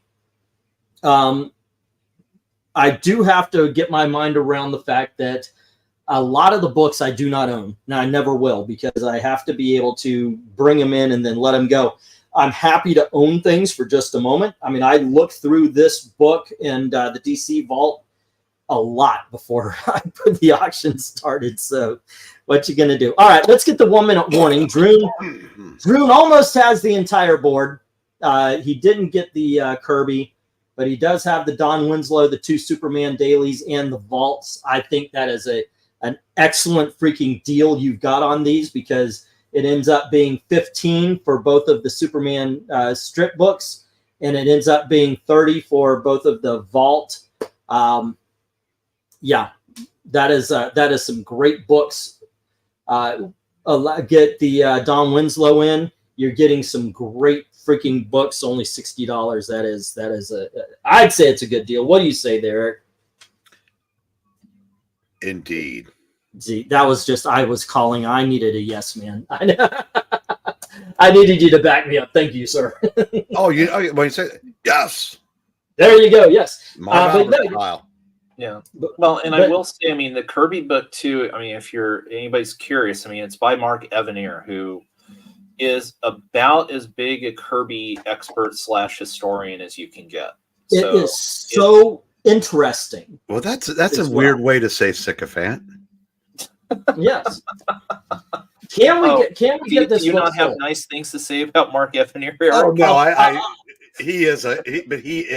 he's not the most unbiased source when it comes to Kirby. I'll tell you what. I'll tell you what. If the $15 price tag is scaring you, for $10, I've got a soft cover version of this. You say the word, I get the $10 book, and boom, you can give it a try. I'm telling you, if you are a comic book lover, get into the history of comics. It is such a fascinating deal. Let me know about this. On the other hand, let's get the 1 minute warning up. And look, it was up a while ago. Okay, so let's get the stop. We'll bring these down. Everything but the Kirby belongs to Droon, barring any last-minute bids before LK puts the stop up, but you got to do it quick. And nope, okay, everything belongs to Droon, except for the Kirby. Kirby goes into the reject pile for now, but it will be back. Alrighty. And that is a great deal there, Droon. These books, by the way, are freaking awesome. Okay, let's go. We got a lot of big dog lots this time around. Okay, we got 1, 2, 3, 4, 5, 6, 7, 8, 9, and 10. Next up, for you horror lovers, we've got Gasp. This is from the American Comics Group, and it is issue number 2. And then we've got Ms. Marvel, issue number 20, the zombie variant. Zombies were big back then. Let's see. Next up, we've got Dick Tracy, issue number 123.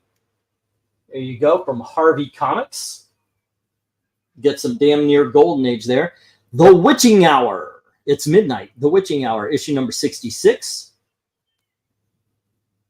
Next up, we have Werewolf by Night. Step right up, ladies and gentlemen. A mere 50 cents to see the one and only werewolf in captivity. This is the Carnival of Fear. Well, that's issue number 6. Next up, what is so funny about Truth, Justice, and the American Way? This is the second printing. Alrighty, which I found out is actually not really worth less. Okay, next up is Wonder Woman, number 206, third appearance and first cover appearance of Nubia. and the origin is told. Next up, we have Our Army at War. This is a 100-page special here, issue number 275. I would like to show off this because a lot of times you're going to have a lot of tearing down here. You got a little spot of it, but otherwise this is a great spine on one of these. This book is in really good condition, kids. There you go. And then we have the 200th anniversary is what they say. They mean the 200th issue. Sergeant Rock has not been around for 200 years. The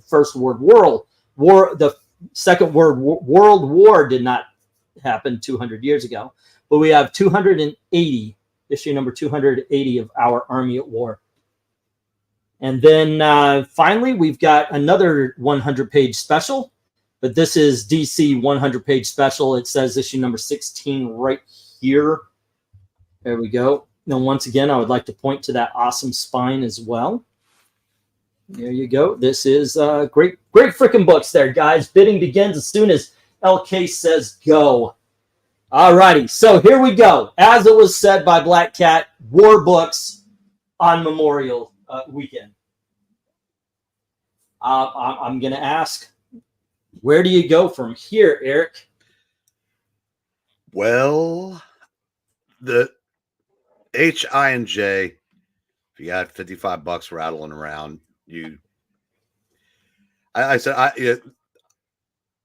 that's 300 pages.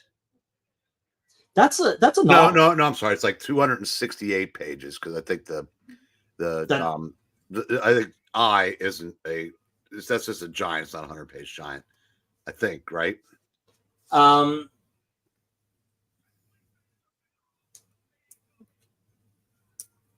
Let's see what it says. It says Our Army at War giant, so it doesn't denote the size of pages. So it might be a normal annual book, a double size. Yeah. And like I said, I wished I had developed an appreciation for these when I was younger.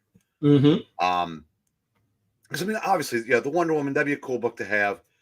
But if I had to make a choice, I'm going to pay $5 more and get 3, really great war comics.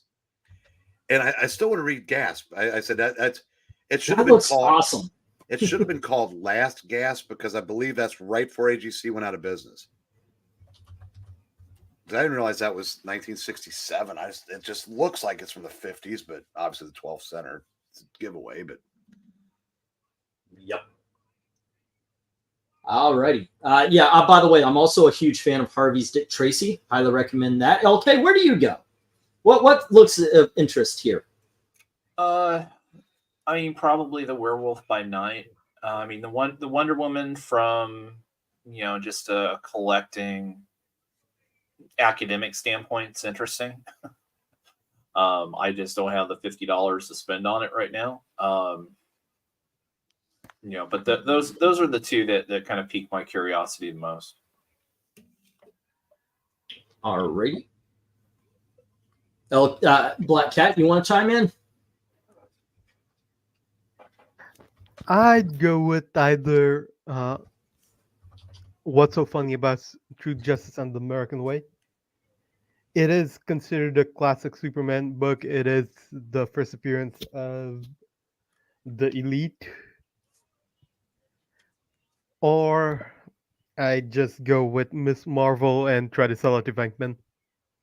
He actually says he wants the non-zombie version. So there you go. I screwed up by getting the zombie version of this book. So yeah, whoops. Whoops on that. What's kind of cool about comics is like, you ask that question, and like the answer you get from me are just the stuff that skews so much older. And yes, Black Cat, and I love the Superman also, but it's like that then you get into like his era, and comics have been around for so freaking long now that there's you really can just like distinct eras of people's interests, and you got some people like us that just like day one to now, not so much now, but you know what I'm saying. Mm-hmm. But like Black Cat, like Zach is like that. He's an old book to him is 93. Yeah. No, it actually depends on characters. So Gas, Dick Tracy, or all of Del Archie's mean nothing to me. Right. And I totally understand that. You know, But if it's an old DC, if it's an old Marvel, I would totally go for it. You do see a certain, if you've been watching this channel, you will see a certain, I don't know if metamorphosis is this right, but you do see us change. I wasn't so into war comics. I wasn't so into Dell comics and stuff like that as I was. I used to like them. But since we did the reading of the first appearance of Sergeant Rock, since I did the first appearance of Unknown Soldier, I just find these to be a lot of fun. They're thrilling.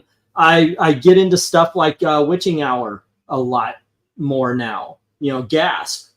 I recognize this is a great story. By the way, there is no bad book on this shelf. But Austin put 50 on Wonder Woman. I did the first appearance of Nubia. I thought it was fine. I want to do the second and third because the first appearance of Nubia is really a cameo. But you do watch us change. If I were to have a first shot, like looking around, I would go to H first because I love the cover and it's very reminiscent of the first appearance of Unknown Soldier. I own both the tryout and the Unknown Soldier first appearance. I would also probably go towards J because it's got Captain Storm, Millie Marie, the Johnny Cloud, and Haunted Tank, as well as Sergeant Rock. You give me Sergeant Rock and Haunted Tank in the same book, you're winning. You're winning. So those would be the first two. Dick Tracy would be the third, and then that Gasp. Those would be my choices on that. But Jim put $15 on the 200th anniversary of Sergeant Rock because he first came about in 1770. Well, I think they probably realized once they put that up that just like the guy that put Chiefs in the end zone and spelled it chefs. Yeah, they probably meant to put issue on that in that row. Yeah, on that line, and yeah, it will cost too much to reprint. Let's just keep going. Rhaegar saying, yeah, apparently it's between 12 a.m. 3 a.m. I usually heard of it being 3 a.m. at peak Militant. Also, Eminem did a terrible version of it. What? I have no idea what that's all about. No, well, this started. Rhaegar, he since deleted it, had a post about it's 3 a.m. here. And I just typed in the chat. I said, oh, are you feeling lonely here? Yeah, no problem. No problem, Austin. Don't worry about it. That's fine. That's fine. For us, for us 90s kids, that remember. Yeah, wasn't it a train song? What? Is LK claiming that he was a kid in the 90s? Yeah, I got to call shenanigans on that. Young adult? You don't hear me try to get away with that, do you? Yeah, but when you say 90s, it was the first 90 days of reality. Oh, well, I like to think young. Okay, I just checked because I'm still reeling and hoping I don't win a lot of books. In the next 3 or 4 days, I've got about maybe 20, 25 things that I had bid on before. I'm trying not to bid on anything so I could save up and go get the books from Jughead. But I can say that next week, ladies and gentlemen, will be a Vampirella heavy auction. All righty. Well, I would say start promoting it tomorrow. I will.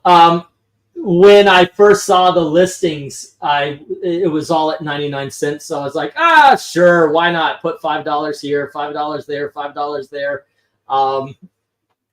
$12 on the model issues, that go. And most of them, thankfully, I got them for cheap. But there you go. So yeah, next week is going to be very Vampirella heavy.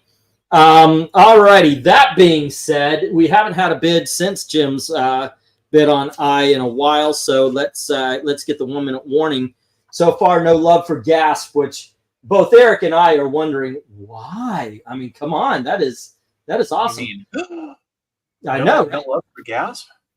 No love for Ms. Marvel, the zombie variant, or Dick Tracy. This one's going into. I'm not bringing that one back for a while. This one's going into my my flea market booth, which, by the way, I did share a picture of on Twitter. Let's see. 8 is no love. We have no love for the Werewolf by Night.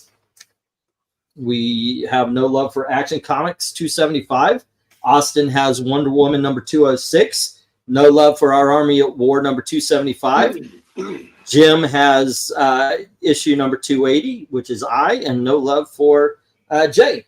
No love for the troops on Memorial Day, ladies and gentlemen. That is sad. Glenzer, hey, how you doing, sir? 10 on A and 8 on D. Yeah. All righty. No. Sir, you missed out. I had both the vaults here. I think those would have been up your alley with what was in those things, if you don't already have them. All right, we got 10 on Gasp, and then we've got 8 on the Witching Hour by Glenzer. Yep. And I guess Trump slayed him at the Libertarian Convention. So he always does. Yeah, I mean, you got to give it up to the man. He knows how to work a crowd. Yeah, well, he came out. I mean, he kind of challenged the crowd, said, hey, vote for me if you want to win. Otherwise, be happy with your 3%. Dude. And I guess by the end, he had him cheering, because at first they started out booing him, but he really talked about he supports crypto. He said on the first day he's back, he'll commute Ross Ulbricht's sentence to time served. Ross, who's that? He's the guy who founded and ran the dark web, the Silk Road website. Okay. So it's been a big libertarian thing in terms of him being unfairly prosecuted and so on. I would like to see him. I would like to see him free the guy, the subway savior. You know who I'm talking about? The guy who there was a guy. Well, the problem is here's the thing though. He can, the president can only deal with federal charges, and right. That was that Daniel Penny? Yeah. Yeah. Unfortunately, he was convicted by New York State courts. So there's not a lot the feds can do, unfortunately. That's too bad. That is too bad. What you can do is change the mood of the country, bring more attention to it, turn it into a political football, and make it advantageous for whatever lefty idiots running, whether it's Adams or Hochul or whatever, to let him out. Yeah. Well, I mean, hey, I was pleasantly surprised that Ken Paxton pardoned the shooter in Austin as Okay, let's get the stop, and I'm gonna go through this here. We've got Glenzer having A, which is Gasp number 2. No love for Ms. Marvel or Dick Tracy. That hits the reject box. And then we have Witching Hour going to Glenzer, but no love for Werewolf by Night. I'm careful on Werewolf by Night. It turned out not to be as successful as Tomb of Dracula. Like if I buy a Tomb of Dracula, that's gone before I even put it in the auction. No love for Superman 775, or Action Comics 775. Austin has the Nubia, the Wonder Woman number 206. No love for Our Army at War 275. Great cover. But Jim has Our Army at War 280. And no love for DC 100 page 16 starring Sergeant Rock. All righty. Well, let me get these down, and we'll get the next round up. Like I said, we've got a few big dog. Okay. Did you see Aaron Sparrow's post about the Furiosa movie? No. Said it should they should have gone for the try to do the Barbenheimer thing with Garfield, call it Furiosa. Oh, they lost out. They lost. He's absolutely right. Okay, you've seen this and you ignored it, but it's back, Lady Death. This is issue number 1 of a miniseries. It's obviously the silver chrome variant, and then we have Giant Size Werewolf issue number 3. Next up, we have All-American Men at War, issue number 104, starring Enemy Ace. That is an awesome cover. Yeah, it really is. Oh, by the way, on Monday, we're going to be doing Russ Heath war covers. I might change I thought that. that was tomorrow. Oh, yeah, we're going to do a Sunday. You're right. Okay, yeah, we'll do it tomorrow. But dang, I just, just war covers in general might be something that would be Put one fun. together for Monday. It could be a double header. But what I was thinking of was just what I'm going to do is just get 20 covers together and we could do multiple because there are so many awesome war covers. Here we have our Army at War issue number 147, which in my opinion would also make it because I do like those books. And then we have our Army at War number 215.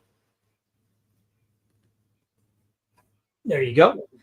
Next up, we have Lady Pendragon, the Prelude, and it does have its certificate of authenticity. All right. And then we have Terry Toons, issue number 6. Now, this is a 1942 book that is at $10. So obviously, you can see there's water damage right here. It is all together. The staples are in. It's not falling apart. I can open it up just to show you guys, but there you go. But it is not in perfect condition. All righty, Venkman is not here. That is what I am led to believe right now, right? Correct. He has not showed up. Here we have the Flaming Carrot issue number 31, the Herbie crossover, and then we have Spaced Out with Herbie. Alrighty, and finally we have Action Comics issue number 500. Damn. I almost think I should hold those back. I would. You think? Yes. I mean, I want to. Okay, what should I put up? He's like the little brother you never wanted. I mean, yeah, I mean, well, there's certain people who like certain things, so I buy certain books. Let's face facts. LK, I am fishing for you anytime I buy Pim Force. I'm just hoping other people will buy it as well. Eric, no, I sold none of the Flair comics. I will, I'll pop those up. Okay. Yeah, and there's a good variety of both 90s and 2000s Flair books. So.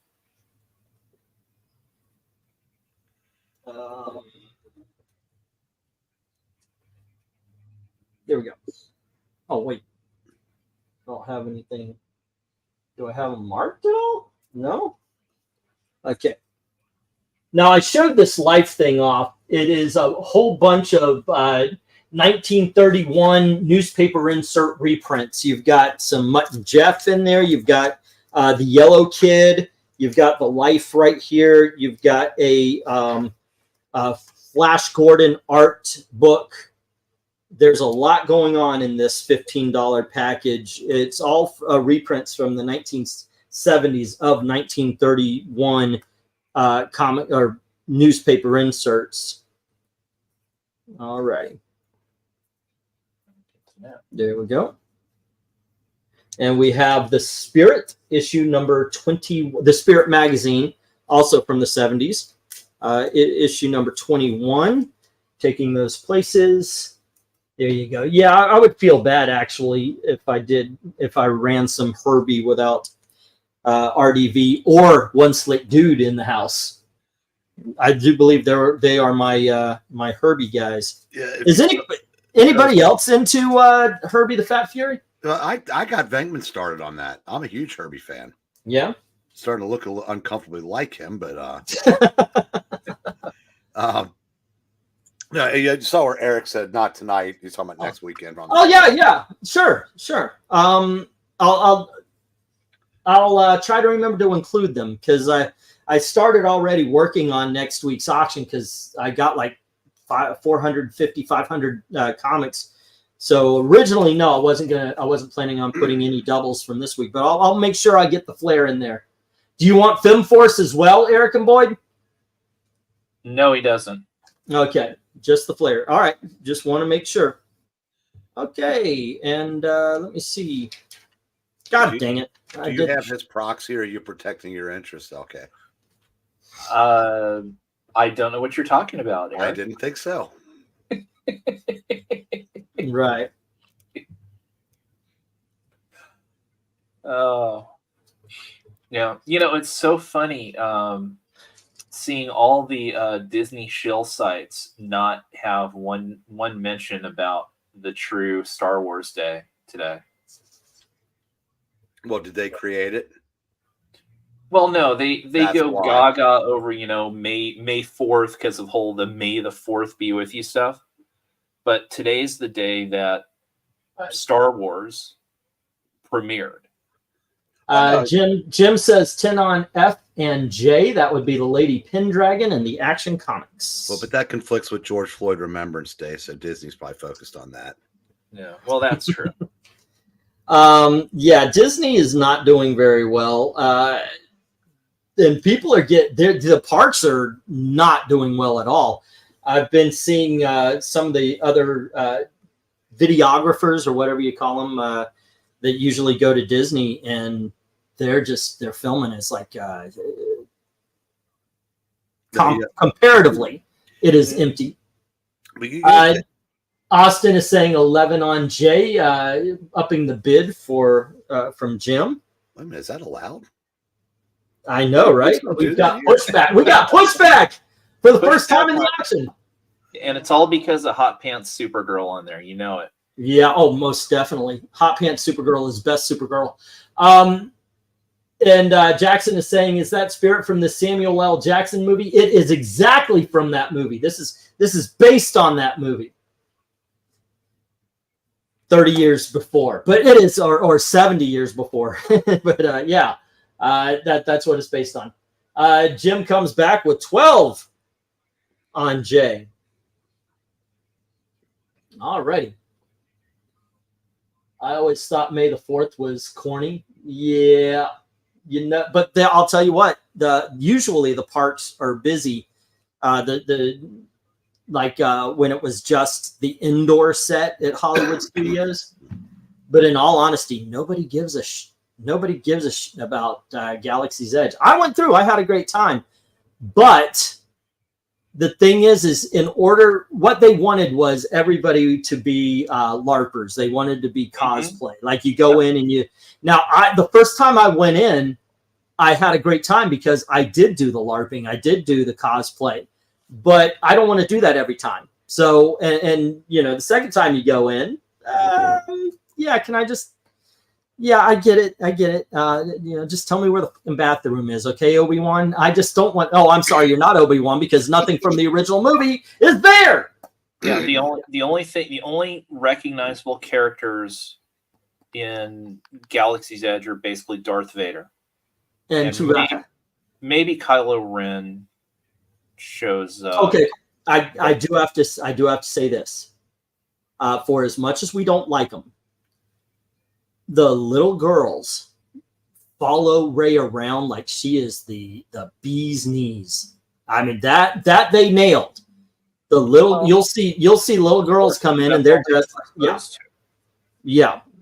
I got to give it up for that. Not our cup of tea. Kylo Ren does not count us as Star Wars spiffy. The Spirit has had with these motherfucking snakes on this motherfucking planet. Yeah. I guess the difference is I have detailed reasons for not liking it compared to the dumb bullies. All right. Well, let's see. It's been a few minutes. Let's get the 1 minute warning. Let's see. No love for Lady Death still. No love for the Giant Size Werewolf 3. I think those two are coming down now. If I do my 3 times and you're out rule. All American Men at War 104. No love. No love for the whole top row. On the bottom row, though, Jim has Lady Pendragon. No love for the Terry Toons. That's a shocker. I actually thought Glimser would pick up the Terry Tunes. No love for the life or the spirit, and Action Comics is right now with Jim at 12. All right. Yeah. Well, I mean, we would like Ray if there was actually any character development and character building. Period. I mean, I think they don't realize how bad Ryan Johnson and his "I'm going to subvert everything" fucked up. Because the biggest complaint about Force Awakens was it was A New Hope, or as we call it, LK and Eric, Star Wars. That it was a remake. That was the biggest complaint. People had fun with that. Mm-hmm. Well, and I think too, along with Ryan Johnson, Eric will kind of get this. I mean, they kind of pulled a Vince McMahon, where at the end of episode 7, most people are saying, "Oh, this is where it's going to go," in terms of, "Oh, it looks like Finn could become a Jedi." That it's going to focus on there. Oh, Rey has got to be the daughter of Luke, or the daughter of Leia, or had some kind of connection, right? But just like in the in the heyday with Vince McMahon with WWE, oftentimes if the audience really knew what was going to happen, he would make a swerve, because he didn't necessarily want to give the audience what they wanted.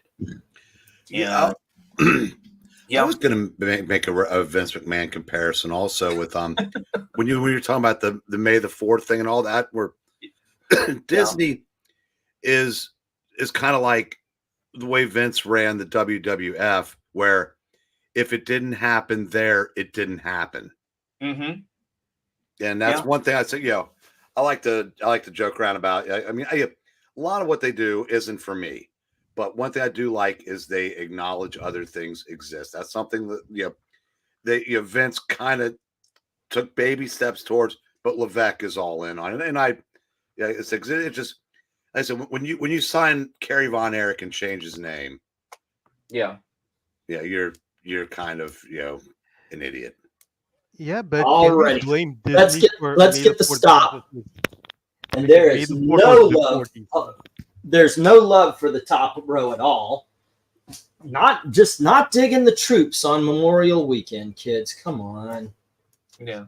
Well, we're conservatives here. We gotta love the country, and I can see you missing all America because he's a Nazi, or at least he's a German. Come on, he's a German. He wasn't a Nazi. Still, Sergeant Rock, pure American. No love for the Terry Tunes, the life for the spirit. But Ronnie's here. Yep. Jim has Lady Pendragon at 10 and Action Comics at 12. Alrighty, so let me put that here and let me get these into. I always imagine. And remember with The Last Jedi too. Remember how everybody was just gaga over. Oh my God, Lady Phanta or Phantasm or whatever the hell her name was. That they didn't do shit with her. Royal Stormtrooper. Oh, she's played by the actress that played Brienne in Game of Thrones. Oh, this is going to be awesome. And she's on screen for what, 10 minutes before she, got killed or blown out or disappeared, and that's it. I mean, so many blown opportunities. Yep. 1, 2, 3, 4, 5, 6, 7, 8, 9, and 10. Oh, well, hold on. Nope. 1, 2, 3, 4, 5, 6, 7, 8, 9, 10. Okay, cool. All right. First up, we have Batman 436, the first appearance of Tim Drake. Hey. No. Am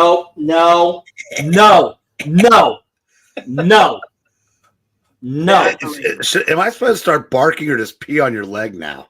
Bad brain. Bad brain. Next up, we got Jim Starlin's Dread Star #1. Yeah, you gonna rub his nose in it? If I was there, yes. Then we have DC Comics Presents. This is Strange Sports Stories. This is issue number 10. And then we have the very first Elseworld story, the Gotham by Gaslight. And next up, we have X Factor #1. Yay! First appearance of X Factor. And then we have Justice League issue number 100. Is there, other than 100, what is on this? Is there... Well, it says that there's a memorial there to the 7 Soldiers of Victory. Yes. Now, this does have, when I hit the light, this looks like it has, yep, a subscription. Don't go towards the light, E. Yeah. Well, hey, if I see something, I got to say something, and I just noticed it has doesn't change very how much small. you've got on it. Yeah, I don't think it does. I mean, you can barely see it anyway. Also, something that's awesome and very, very cool is that train that's going by, Star Spangled War Stories, issue number 104. Part of the war that time forgot. And next up, we have Sergeant Rock's Prize Battles. This is $10. Why is it $10, Eric? Could it be because that right there? Otherwise, this would easily be a $50 book. And then we have the Sergeant Rock Special from 1977. And finally, we have a twofer. This is the Teenage Mutant Ninja Turtles, the movie, the first movie. This is the comic book adaptation. It's a square bound. And then we have Teenage Mutant Ninja Turtles 2, The Secret of the Ooze adaptation. Bidding begins as soon as LK says go. All right. So awesome stuff here, kids. Okay, so real quickly, I pulled it up. So Justice League America 100. First meeting of Golden Age and Silver Age Wonder Woman. Oh. Cover art is by Nick Cardy. The book is entitled The Unknown Soldier of Victory. Script by Len Wein. Pencils by Dick Dillon. A new menace looms once again versus the JLA and JSA during the middle of their annual celebration as they face off versus a menace that almost destroyed the 7 Soldiers of Victory, the Hand. The two groups split up into smaller teams as they try to solve the mystery of the lost 7th soldier in battle. A mysterious presence known as the Oracle aids them in their quest as they try to reunite the 7 soldiers scattered throughout time on Earth 2. 36 pages. Is this Oracle that Oracle? No. No. God dang it. Oh. Anybody have their toe try to separate from their body? Anybody have that? Is it just me? Like a cramp type thing? Yeah. Yeah. And it seems like, because it always goes, now it's going to hurt. And it's like, okay. That just happened. All right. Oh, yeah. I get those every now and then where it feels like your toes are trying to cross over and curl on top of each other. Yeah, they're trying to run. Jim says 10 on F. Eric, leave somebody somewhere. What is something they need to get? H. No, I'll say hi. Hi. Okay. $20. Hi.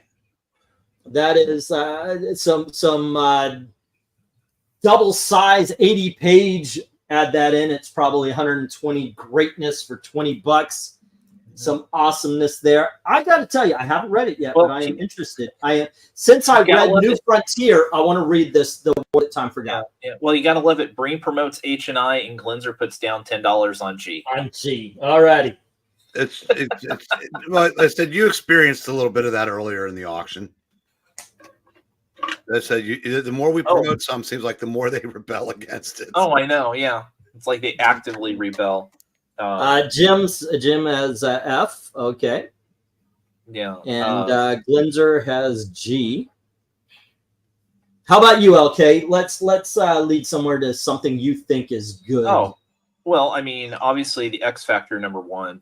I think the beginning of that series, and honestly, I think it just gets better with time, especially with you try to compare it to the current X Drek that's out there. It was a wonderful premise where you had the original, Xavier's original X-Men at the time when mutants are being hunted, that they create basically this front group of exterminators to quote unquote, take care of the mutant menace. when in secret, they're trying to actually, bring in the mutants and help them. Great stuff. Characters are good. Gene hadn't mind controlled Bobby yet. Yes, correct. Bobby is still straight. I think at this point in time too that Beast is in his human form, or is he furry? Yeah, he's in his human form. Yeah. So yeah, I love that. I love the whole Romeo and Juliet thing with Skids and Rusty. Later on, I think that comes about. I think what X Factor 8, 9, somewhere there. Where you get the appearance with the Morlocks and all that fun stuff. Just great stuff there. And of course, you can't go wrong with the Turtles either. That's good hardcore, Turtle stuff. Yeah, I think there's a lot of great stuff up here, but since Eric mentioned the Sergeant Rocks, I'm gonna go the most expensive and the least expensive. Pick up Dreadstar. Mm-hmm. It got a little boost because it got optioned for a movie, but every comic book did. But it's a very entertaining story. Jim Starlin, come on, he's a great writer. Go for the Dreadstar at only $8. But the Teenage Mutant, you gotta love the adaptations. I miss the adaptations, I really do. I would go for that one. How about you, Eric? Evil Black Cat. He used to be one of my favorite characters before DC decided to completely ruin him. So I would have gone with A. Hey, the first appearance of no. So that never. Hey. That never happened. It never happened. You know what? I want to become editor of DC Comics, fire everybody, and just say that never happened. Yeah. I am right. They are wrong. Never happened. Tough row for Drakes. Yes. If your name's Drake, you're going to get over by the modern day writers and artists. Frank is worried. I don't even know if they use him anymore. Yeah. So I got to ask, so am I alone in still liking the Phantom Menace? No. Okay. I don't think it's better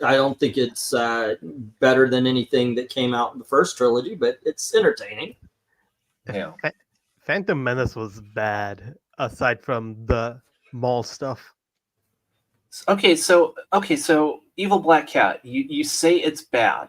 Yeah. What makes it bad?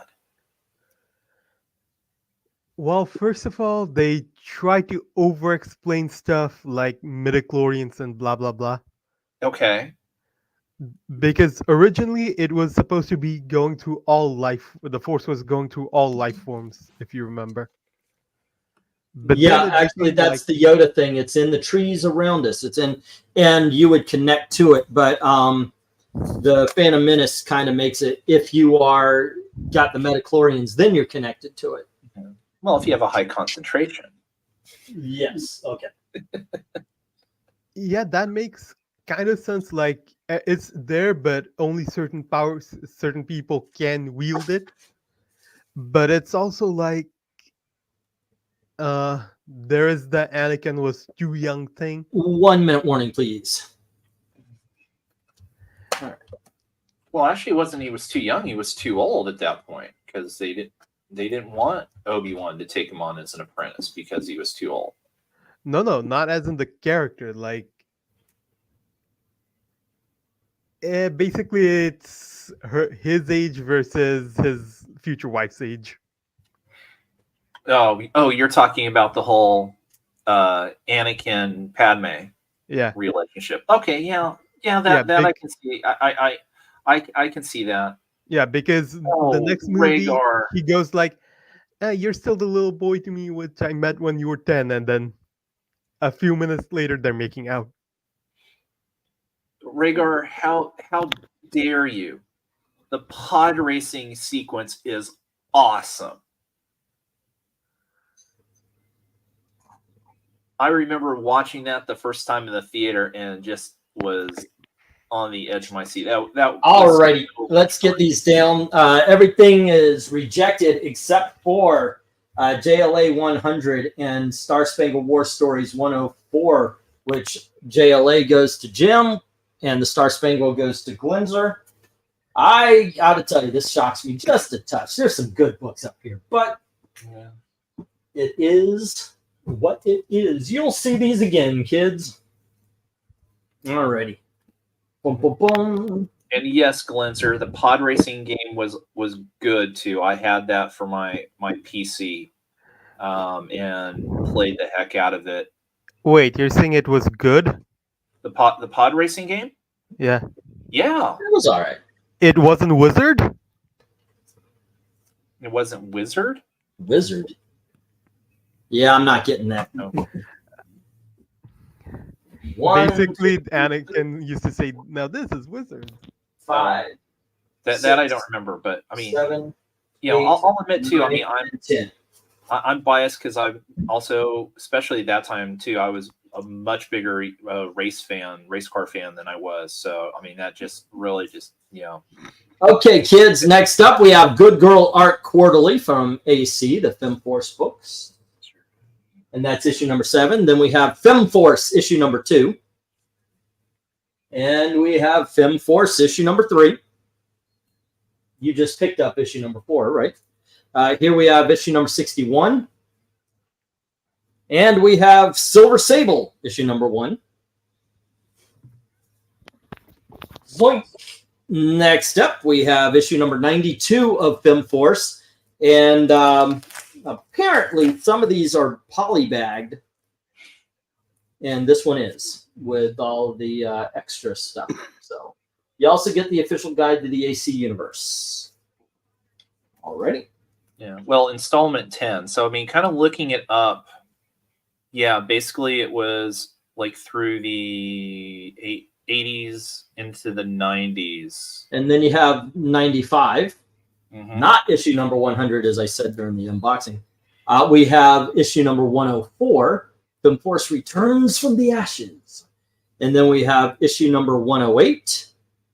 And finally, issue number 117. Judging by Mile High Comics, by the way, I am about $32 low on everything here. Mile High Comics is either expensive or I'm way too damn low on these prices. They're incredibly expensive. Bidding begins as soon as LK says go. So you are getting some deals right here. Faux show. All right. I already have 3 of the top row, says Jim. Yeah, but that means 2. You don't. Or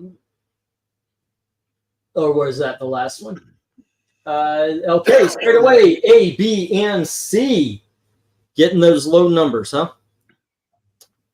Putting a bid in. We'll see what happens. All right. Okay, did Damian Priest have a match today? No. What happened was so there was the women's title match between Becky and Liv Morgan. Yeah. And about 2/3 of the way into the match, Dominic shows up. And he's standing by the announce Dominic table. Powell? No, Dominic Mysterio. And he tosses in a chair kind of towards Becky. And the ref gets distracted. And Becky's like, I'm not going to use the chair. Liv comes over, drops Becky on her head on the chair, rolls her up. 1, 2, 3. Liv Morgan's your new Yeah, title. I knew that. You know why they're doing that, don't you, with Dom? Well, it's going to make mommy mad. Well, no. So they realize that they can't keep her as a heel. Yeah. And she's going to be she may be bigger than all the men when she comes back as a face. Oh yeah. So, I said she's generational. Yeah, it's the one time where I do agree with Mommy Strong. Yeah. Tom, Tom King would be too scared to even touch her.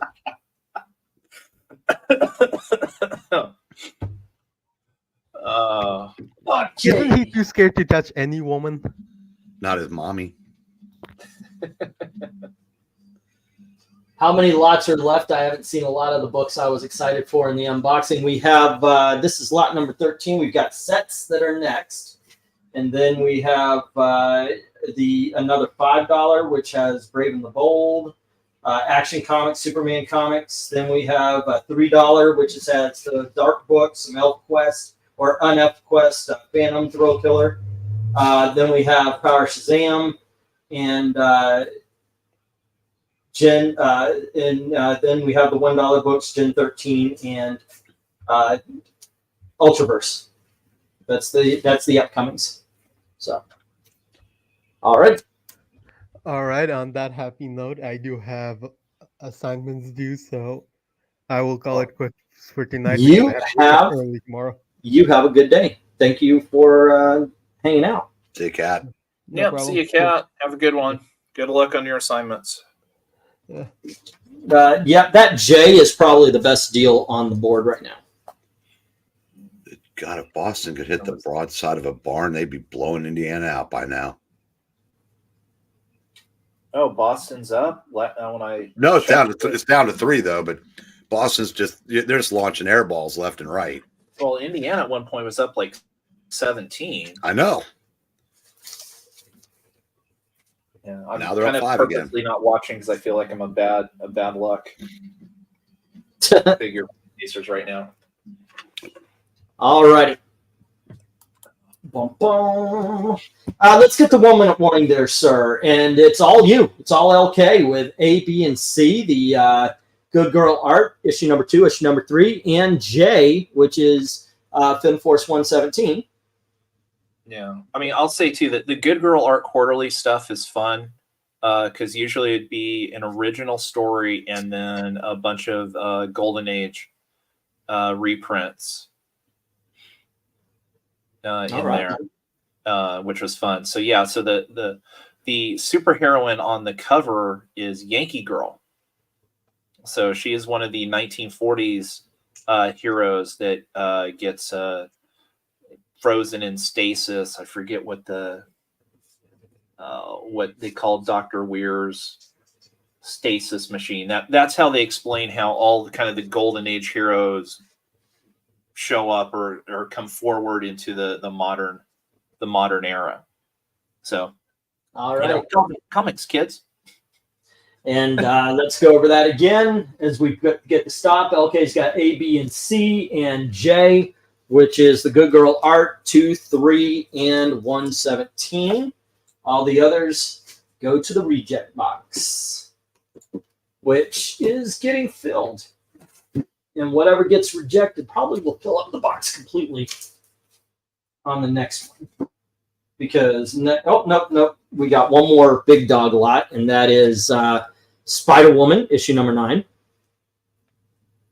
And here we have Spider-Woman number 11, number 12, number 19. Alrighty, 1, 2, 3, 4, 5. Wait, hold on. What am I missing then? Did I not? Oh, yep, one fell. And then we have the Turtles Presents the Mighty Mutant Animals. This is the first issue of the ongoing series. Yep. Next up, we have Brave and the Bold, issue number 96, Batman and Sergeant Rock. And then we have Brave and the Bold, issue number 108 with Batman and Sergeant Rock. Then we have The Chilling Adventures in Sorcery as Told by Sabrina. That's issue number 2. They drop the As Told by Sabrina in issue number 3 when we get Chilling Adventures in Sorcery, number 3. And then finally it just becomes Sorcery, and that's issue number 9. Bidding begins as soon as LK says go. All righty.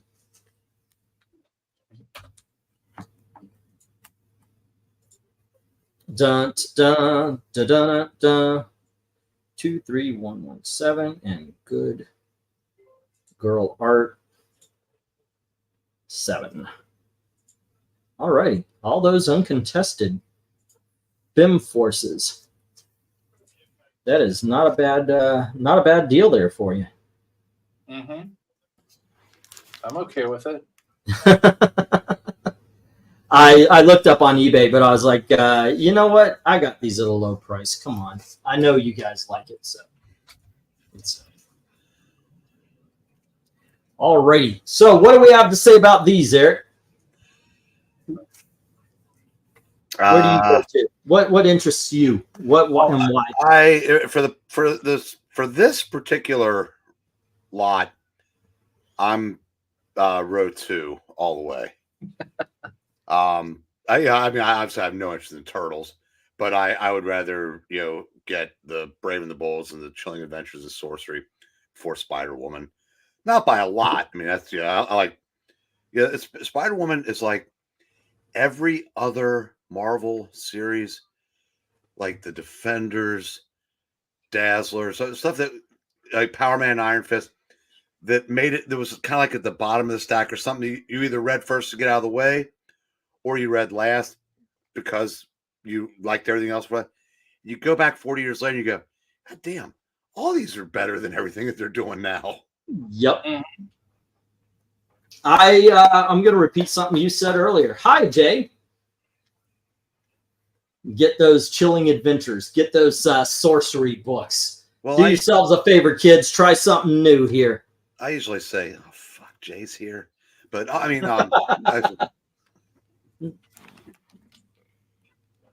that is a low blow to somebody who was not here to. But it's funny, so we're going to forget it. Look, if he shows up, I'll just repeat the joke. All right. So long as you're willing to do it while he's here as well. Oh, absolutely. Have you ever known me not to be a dick whenever I get the chance? And it's the opportunist in you that we all love.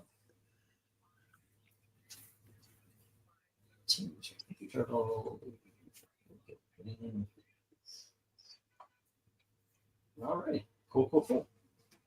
Mm-hmm. I'm looking. It looked like I had too many sets in the box. So, nope. We got the 10. 1, 2, 3, 4, and 5 lots left for the evening. Once again, ladies and gentlemen, for those of you who don't know, every $10 spent gets you a chance on the winning wheel. We've got Marvel Comics: The Untold Story tonight, or Freedom Fighters by Robert Venditti. It's 2 excellent books. Eric, which one would you pick out of those 2? You've read both, right? Yeah. That's 2 totally different things, but it really is. It's probably my favorite modern writer, but a great history book there. Mm-hmm. Well, the meat and potatoes to me is in the Marvel Comics Untold Story. That's going to take you. You're going to learn a lot. That to me stands above the Freedom Fighters. But if you're just going straight for the comic, obviously, Robert Venditti it's an excellent book. I have both of them already. That's one of the reasons why I put them both together tonight. So one of them's going to go out the door, but and I'm not stuck with extra, But there is no bad choice on this one, none at all. But I think I would go the novel. Alrighty, there is no interest tonight on Spider-Woman, Brave and the Bold, or the Chilling Adventures in Sorcery. There's usually no interest in the Turtles, but tonight these that's the surprise. That being said, let's get the 1-minute warning there, LK. It's all you today on the big dogs, the last of the big dogs here. We're gonna get into the $5 books on the next lot again. And we're going to work our way down. The next lot after that is 3, and then 2, and then the 1s. You got Spider-Woman number 9 at 8. That puts you, by the way, to 59. Thought I calculated 60. Okay, then there's probably a $50 book that I marked, or a something 50 that I marked as only. Because if you include that, I thought it was at $60.50. Then I'm missing a $1 book for you. All right. Let's see. Let's go through this. As a matter of fact, let's just get the stop here. We have you getting the Spider-Woman number 9, and then Yep. And no love for anything else on the menu. But once again, they'll be back. Yeah. So, and it looks like right now, hey, we've got 14 people. Hey, guys. On the show. So definitely drop in, say hi. Yep. And if you're listening, you're like, hey, I'm new. Can I bid? Yes, you can. Can I get on that winning wheel? Yes, you can. All right. So feel free and say hi. Let us know who you are and what you keep them. Yeah. Okay, Eric and E. Julie Newmar or Eartha Kitt? Julie Newmar. Now or back then? Back then, as I'm watching an episode of Batman on MeTV. Julie Newmar. Yeah. Once again, now or back then? Yeah. Back then, yeah. Okay. Yes. Julie Newmar. Yeah, I've got to go. I got to go Julie Newmar too. Actually, I think both of them are dead. I don't know. No, Julie Newmar is still alive. Well, no, I'm kidding. I was kidding anyway. and it's funny too. Watching this episode, I have to say that Anne Hathaway did a halfway decent Julie Newmar impression. Really? Well, okay. I think you missed out on seeing your boys win one. Oh no. Yeah, like I said, Indiana's hot from 3 again, and Boston again. Like I said, their outside shooting has been abysmal. Oh wait, you think Indiana's going to win? Oh yeah. Oh, okay. Well, I can, since it's on ABC, I can watch it late tonight on ESPN. So I know. Do you ever get weird with this stuff sometimes, Eric, where you get superstitious and? Oh, I tell you, sometimes when I'm watching, it's mostly with Carolina. I get cranky way quicker than I should. Yeah. And I've missed out on some, really good ball by doing that. Yeah. Oh yeah, especially as I've gotten older, especially like if my team's not good, it's kind of like, why am I watching them lose? Well, a guy from Indiana just took a dribble, put the ball in both of his hands, and started dribbling again, and no call. You cannot travel in the NBA. Is Scott Foster on the officiating crew? It doesn't matter. They really do. They do not call traveling. Oh my God! They said, "Well, I might have spoken too soon." Boston just hit a 3. It's down to 3. Oh God. Okay, we're doing sets, and I realized I didn't mark them, so excuse me for taking a little bit. But on the top row here, we have Predator versus Magnus Robot Fighter. It's a 2-issue set. Cool. 2-issue miniseries. Then we've got 3 issues of a consecutive. That's why I'm putting them as a set of a 12-issue miniseries. But here we have Femforce Up Close featuring Night Vale. This person and issue 2, that's Stardust and Dragonfly. There we go. It didn't look anything like Cody Rhodes. Hey, next up we've got Ed Brubaker and Sean Phillips in the first 4 issues of The Fade Out.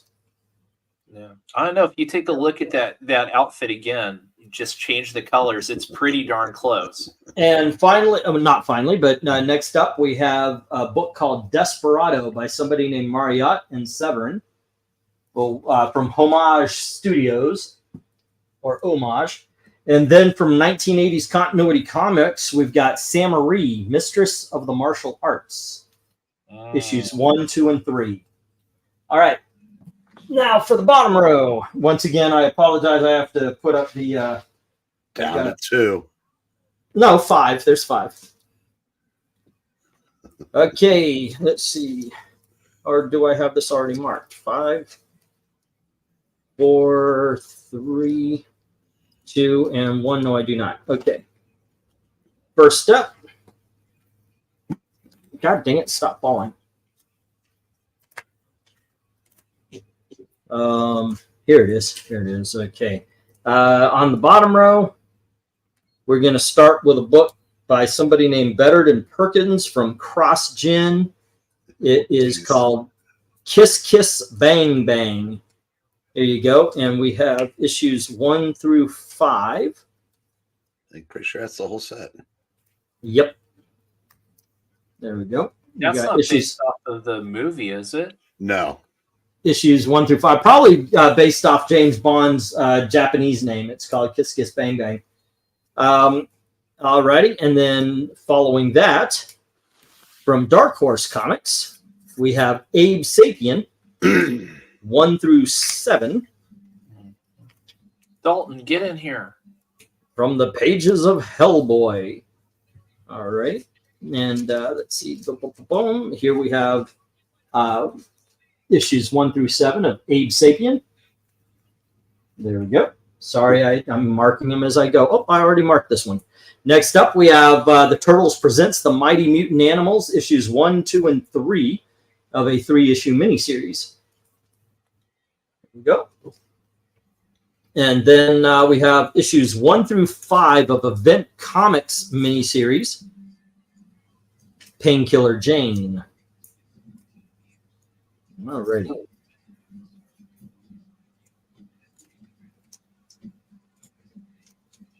Zoinks. There we go. We got 1 through 5. 1, 2, 3, 4, and 5. There we go. And finally, from Xenoscope, we have 1 through 5 of Van Helsing versus Frankenstein. Bum, bum, bum. All right, and I got to get another card for that. Once again, I apologize. I thought I had it all written down. I didn't. All righty. Let's go. Down 1, okay. And here we go. That is issues 1, 2, 3, 4, and 5. Bidding begins as soon as LK says go. All right. Hopefully there's some interest in the sets tonight. All on the shoulders of 47-year-old Al Horford. A longtime veteran here playing for Boston. And he just got a rebound. Holy crap. Seriously. He's so old. He was on the back-to-back Florida championships. Oh, speaking of Florida, did you see that little factoid about the 2001 Florida football team? No. 121 people on the team. Take a guess how many different players have been arrested since that season. I know. 30? We're going to play Price is Right clock game. Higher. 40. Higher. 50. Lower. 45. Lower. 44. Lower. 43. Now you're going to win the refrigerator. No, lower. 42. Lower. 41. Ding, ding, ding, ding, ding. 41 guys. Yep. And only one for murder that we know of. But yeah, that we know of. Actually, I don't even know if Aaron Hernandez. No, that was probably before Aaron Hernandez. Which year? 2001. Oh, 2001. Oh, yeah, that's way before Aaron Hernandez. I think 2001 team. I couldn't name a player on a team to get out of jail. Yeah. With the other 41 guys. I'm almost thinking that's the Chris Leak year. Now you got me curious. Oh, Brett Halliday. I think he wrote the Matt Helms series. Oh, really? I think so. Yeah. Now, I always get confused. Was there 1 or 2 Flint movies? 2. In Like an Our Man. What was it, last part? In like Flint and Our Man Flint. Oh, hold on. Okay, that's what I thought. Hey, how do you find out your network's Wi-Fi password? I mean, it depends. Usually you have to look at your router. Okay. Yeah, but that's the fixed one. I think we changed it. Jesus God. Where would we find? I know. Yeah. I handed I handed the that card was to the- Gail, and then it disappeared. Yeah. Oh. So that was the Rex Grossman years. Oh, okay.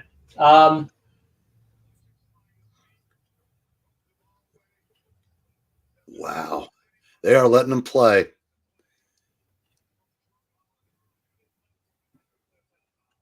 So Jabbar Gaffney or Shade Caldwell.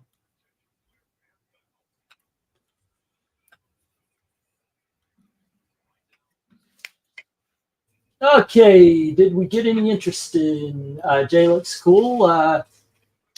Jim says $5 on both I and J. All right. But no love since then. And it has been at least 3 minutes. You neutered your router? No, my daughter came in asking for the Wi-Fi password. And usually I have it on a card, but Gail was trying to get on, and I handed her the card, and now it's gone. So, and I forgot what I put on. Did you get it? Okay. And then try what I told you, all right? Okay, got I and J, the Painkiller Jane, and the Van Helsing. All right. And let's get the 1 minute warning. Go. Used to be the one. I make my password memorable. Not a lot of stuff is memorable to me these days. I think because I try to use, I'm one of those people, my combination is usually 1, 2, 3, 4, 5. Yeah. Let's see. All right. And no love for anything but I and J from Jim at $5 each. You know what? As a matter of fact, let's get the stop as well. So there we go. All right.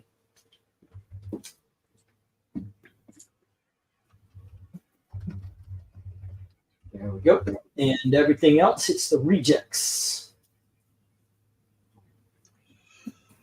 Okay, is that Rick Carlisle still coaching? Is that him?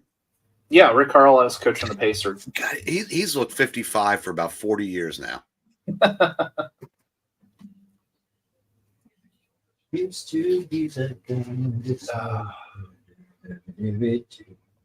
Yeah, I don't know what they're looking at here, but all right, we're going to go back to some $5 books. And first up, we have Brave and the Bold, issue number 154, where he teams up with Metamorpho. Then we have issue number 159, Batman teaming up with Ra's al Ghul and the Masters of the Assassins. Brave and the Bold, number 169, Batman teaming up with Zatanna. And then we have Brave and the Bold, issue number 182, and he's teaming up with Earth 2's Robin and Batgirl. And we have issue number 188, where he teams up with Rose and the Thorn. There we go. And then we have Action Comics number 439. We have, and it's got some Atom action. Then we have Action Comics number 508. We have Superman 376. And then we have The Brave and the Bold, issue number 192, where Batman teams up with Superboy. And finally, we've got a very washed out issue number 54 of the Blue Beetle. There you go. Bidding begins at $5 each as soon as LK says go. All right. So, what do you think there, Eric? Where do you go on this one? yes. Not a bad book on the bid. Yeah. Batman and the Governor of the Assassins. That's a good story. The Earth 2 the Earth 2 Robin. I remember that one. I like Brave and the Bold in this era. Yeah. And I like the Bronze Age Superman stuff, and from a collector probably Jay, but from a story, that's probably the 10th best story on the board. So there's no wrong answer on this one. Going by okay, if you don't know and you're looking at the covers, I've got to get that Ra's al Ghul That is just freaking awesome and a half. The top row has to go. Absolutely. That's just too cool. You know, the Superman climbing in the window, and there's just just great stuff. But I would definitely clear that top row. Well, he looks slightly less dorky than Superboy getting thrown through the window in that book we looked at last night. Yeah. He looked like Peter Pan after they cut the strings. I'm a real boy. Yeah, that was not good for Superboy's image. How about you, LK? What looks of interest to you? Oh, I mean, I'll agree with you with the top row. You know, some of the Brave and Bolds. You know, if I wasn't adhering to kind of my budget right now, I would be interested in C, D, and E. But you know, maybe another time. Well, Austin comes right out the gate and says, "Give me 5 on F." Getting Action Comics number 439. Obviously an Atom fan. And let's see. Jim says F, G, and H, but then says 6 on F. All right. I'm going to heat up my pizza. I'll be right back. All right. Okay. Okay, and Jim has F, G, and H. Boom. Let's see. I'm guessing Batman and Zatanna weren't childhood friends, and these are nope. H is so much fun. Perry White has super cigars. Huh. Go figure. Well, yeah, he's flying with a sword and shield, and he's breathing cigar smoke behind him. It does. It looks like super. And by the way, you get Daring New Adventures of Supergirl special preview in this as well. So there you go. Good stuff, kids. Austin says 5 on B and J. All right.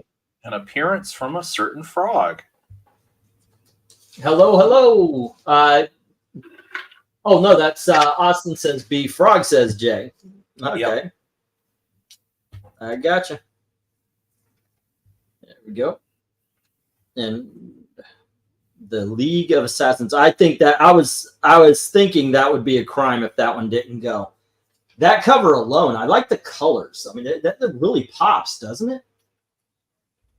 I mean, that stands out. Even though you got the bright red on the end, that cover just stands out. It pops. It's good stuff. Come on in, Bank. I'm guessing. Oh yeah, we already talked about that one. Yeah, I got to tell you, I'm a big fan of the Brave and the Bolds. I've been having a hard time getting into the making of regular videos, except for I've got a whole bunch of stuff ready to do recordings. And one of the things I really want to get back into is doing the Team Up Tuesdays, where I do like the Brave and the Bolds, the DC Presents, I did Marvel Team Up. I've got a Marvel 2-in-1 all geared up, except for Marvel 2-in-1 actually started, I think, in Marvel Features or something like that.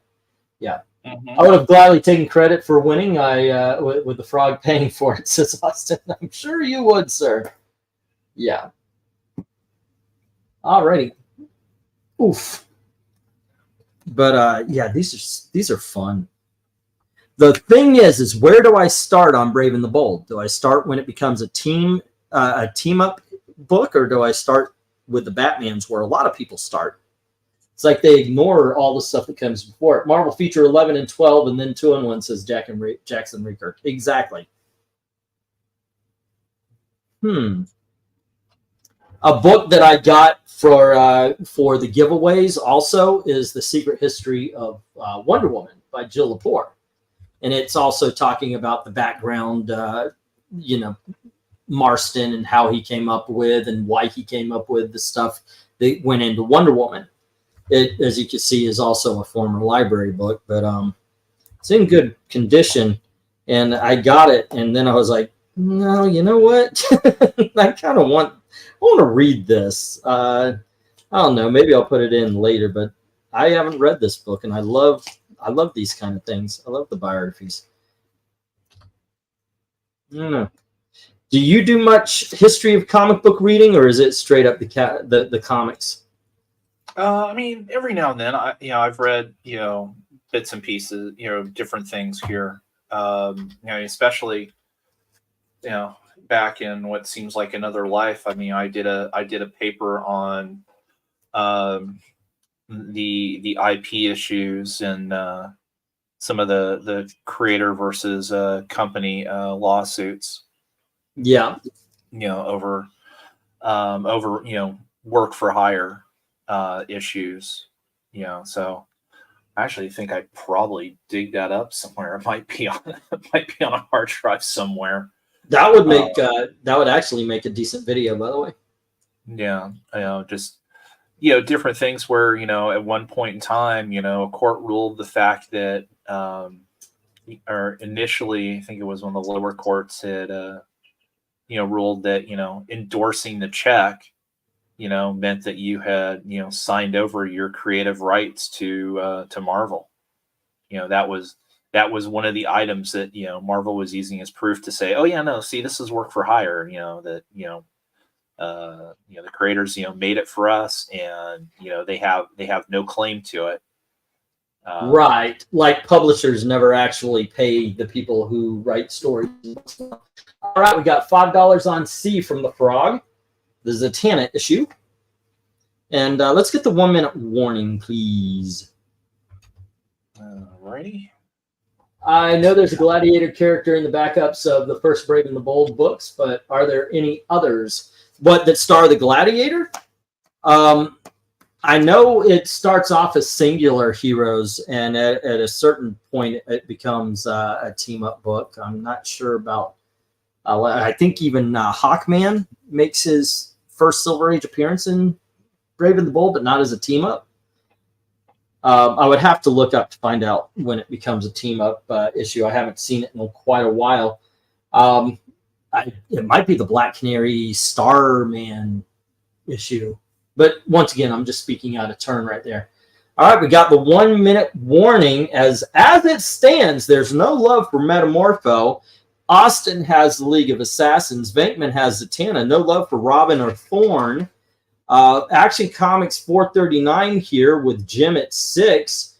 Action 508 with Jim at 5. Superman 376 with Jim at 5. No love for the Superboy Brave and the Bold. And Blue Beetle with RDV.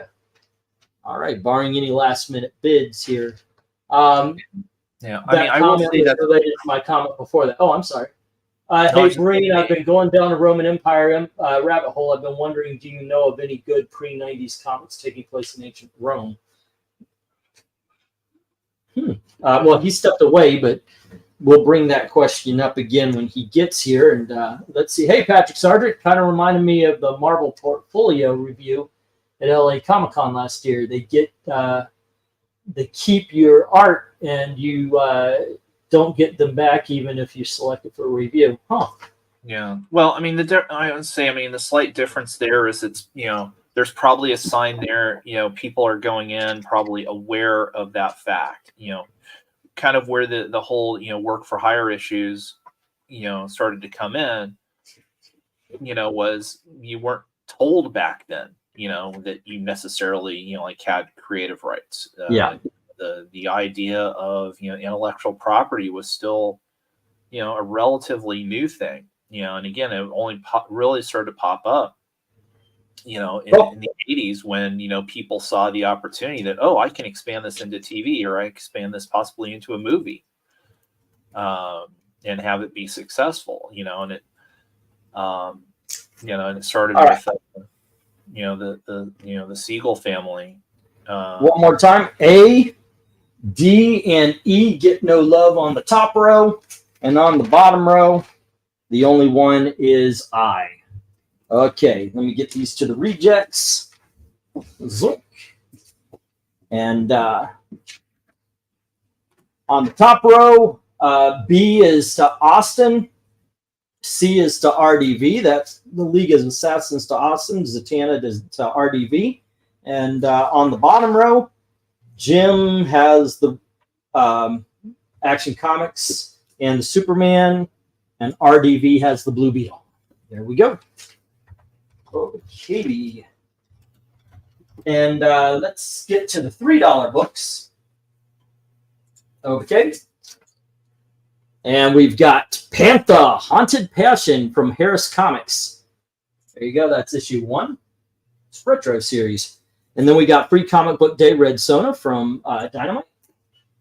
And then we have Red Sonja number 10 from Marvel from the 1980s. Next up, we have Free Comic Book Day The Smurfs. There you go. I think that's in the 2000s when that came out. I could be wrong. I don't know. But, here we got Free Comic Book Day Disney Princess. Obviously, the real Ariel. Thank you very much. A special publication, Dark Book 98, the ultimate preview to 1998's hottest villains. And then we have Elf Quest from Warp Graphics. This is Elf Quest Siege at Blue Mountain, issue number 2. And then we have The Phantom from Charlton Comics, and this is issue number 66. And you can tell it's got some problems in the middle right there. So, all right, that's why it's in the $3. We have Terminator, issue number 3 from Dark Horse Comics. And finally, Thrill Killer, Batgirl, and Robin, issue number 1. Bidding begins at $3 each as soon as LK says go. And remember, kids, tonight, every $10 gets you a spot on the wheel. And we're giving away Freedom Fighters from Robert Venditti if we have 10 people on that wheel. We have the we're also giving away Marvel Comics and the Untold Story. If we have 10 people or more on the wheel, we are giving away both books. All right, but you do have a choice between Marvel Comics, the Untold Story, or the Freedom Fighters. Dun, dun, dun. Good stuff. All righty, Comic Book Frog comes out the gate with A and H. The Panther and the Phantom. Oh, wow, I fucked that up all over the place, didn't I? What I've got written down here is nowhere near what I've got written up there as far as placement. Oh, I see. Nope. Might make it a little hard to find. Yeah, but I just, okay, so Bankman bid on the Panther, and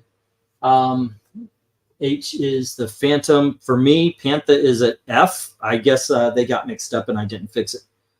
So RDB.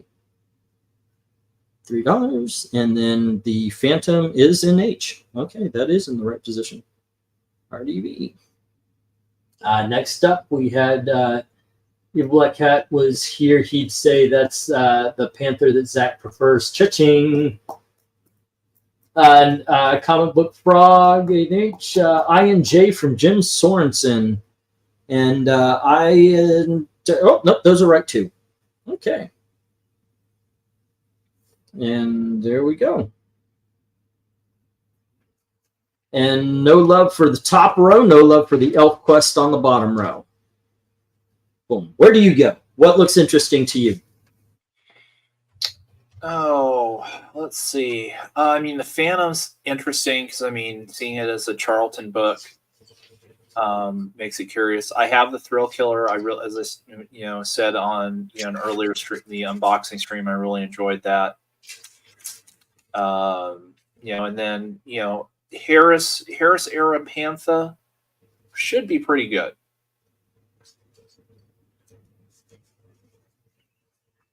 Okay. Cleanser saying, "Hey, the stream's still up. I thought YouTube would take it down after E said the real Ariel." Yeah. Well, sorry. I'm the guy that actually liked the remake. I don't think anybody else. I haven't heard anyone say a good thing about it. And yeah, I still say that. Look, we all know what they're doing, and it's not for any good reason. And I thought really the standout was Melissa McCarthy. I really thought she did well in that movie. The girl wasn't bad. Hell, I didn't even mind. Everybody was going off on Aquafina, especially that song. It fits in continuity. It actually fits if you're watching the movie. And I heard a lot of, obviously I get it. But she doesn't have the best voice, but that was part of the comedy that had been going on throughout the movie. So Yeah. Can't say, haven't watched it. Don't really have any. I don't recommend it to you. I'm a Disney fan. I'm a little bit more open to it. I'm just predisposed to it more. Mhm. And if you're not like me, if you're not a diehard, you're not going to get much, especially if you're on our side of the whole identity politics thing. Me and Gail both go. We don't like the race swap. We want to see original Black stories. That makes us racist in their eyes, but that's the truth of it. But we sat down and we enjoyed it. We had a great time with it, and once again, she thought the same thing. Melissa McCarthy did well. The girl didn't do horrible. It was fine. It isn't better than the movie. I don't see me going, I want to watch Little Mermaid and picking that version over the original, though, ever. But for the 2 hours we watched it, didn't kill us. Well, that's good. I'm glad it didn't kill you. Yeah, I know. That's what you look for in all movies. You just don't know you're looking for it. Yeah. Yeah. Well, as I say, I mean, I'm sorry. I will defend it. Madam Web is better than the Marvels and Wakanda Forever. So. Yeah, you and I already talked. We do this one I disagree on, but yeah. Because Madam Web was, in my opinion, pure garbage from the beginning, and I'm not saying it's great. Yeah, there was elements you could enjoy in it.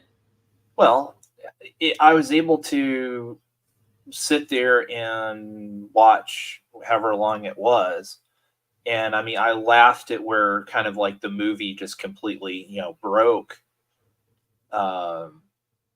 But it wasn't mind-numbingly awful the way that the Marvels was. As I say, I could not make it past 30 minutes in the Marvels because there were so many just dumb, stupid things in there that I was just like, I can't deal with this. I get it. Like, for me, the Marvels was bad anytime they stopped talking. For a lot of people, that was what bothered.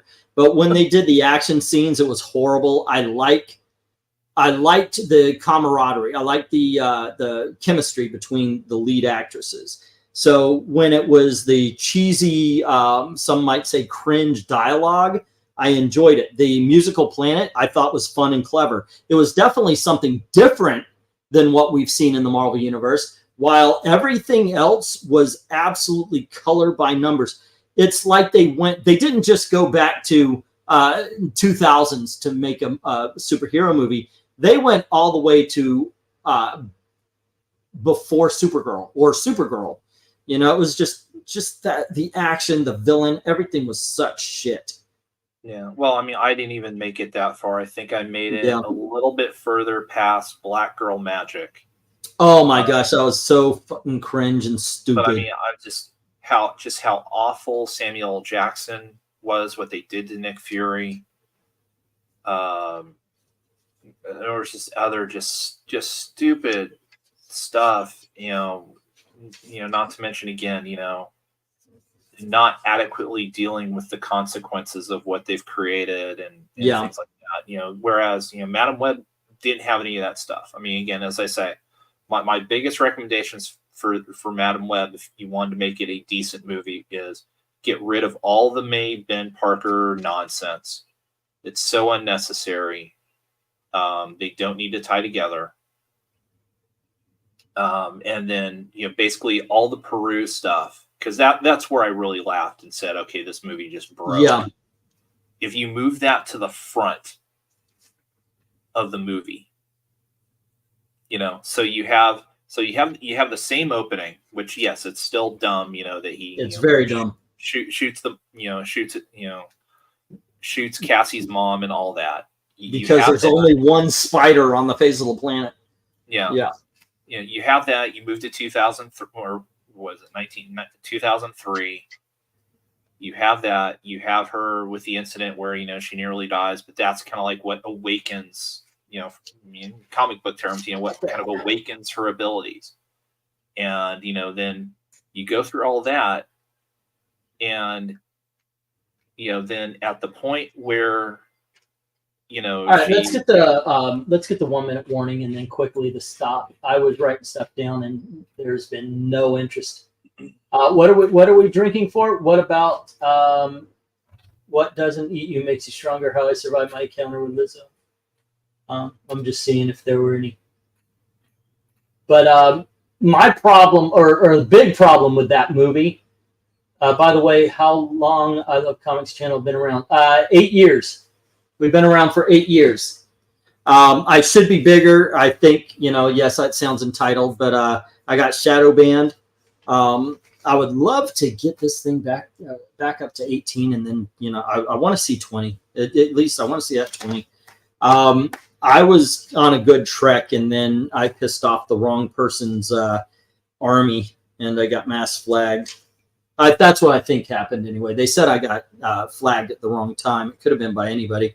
I did a couple of videos that got me a larger black audience, and then I admitted to being a Trump supporter, and holy shit, did the comments turn ugly. So I don't know. Maybe it was somebody like that. I don't know. Okay, let's get the stop and all. We've got Pantha going to RDV as well as the Phantom, and then we have Jim with the Terminator and the Thrill Killer. But the guy I was talking to, I got shadow banned right around the time they were hitting with the new what's that guy?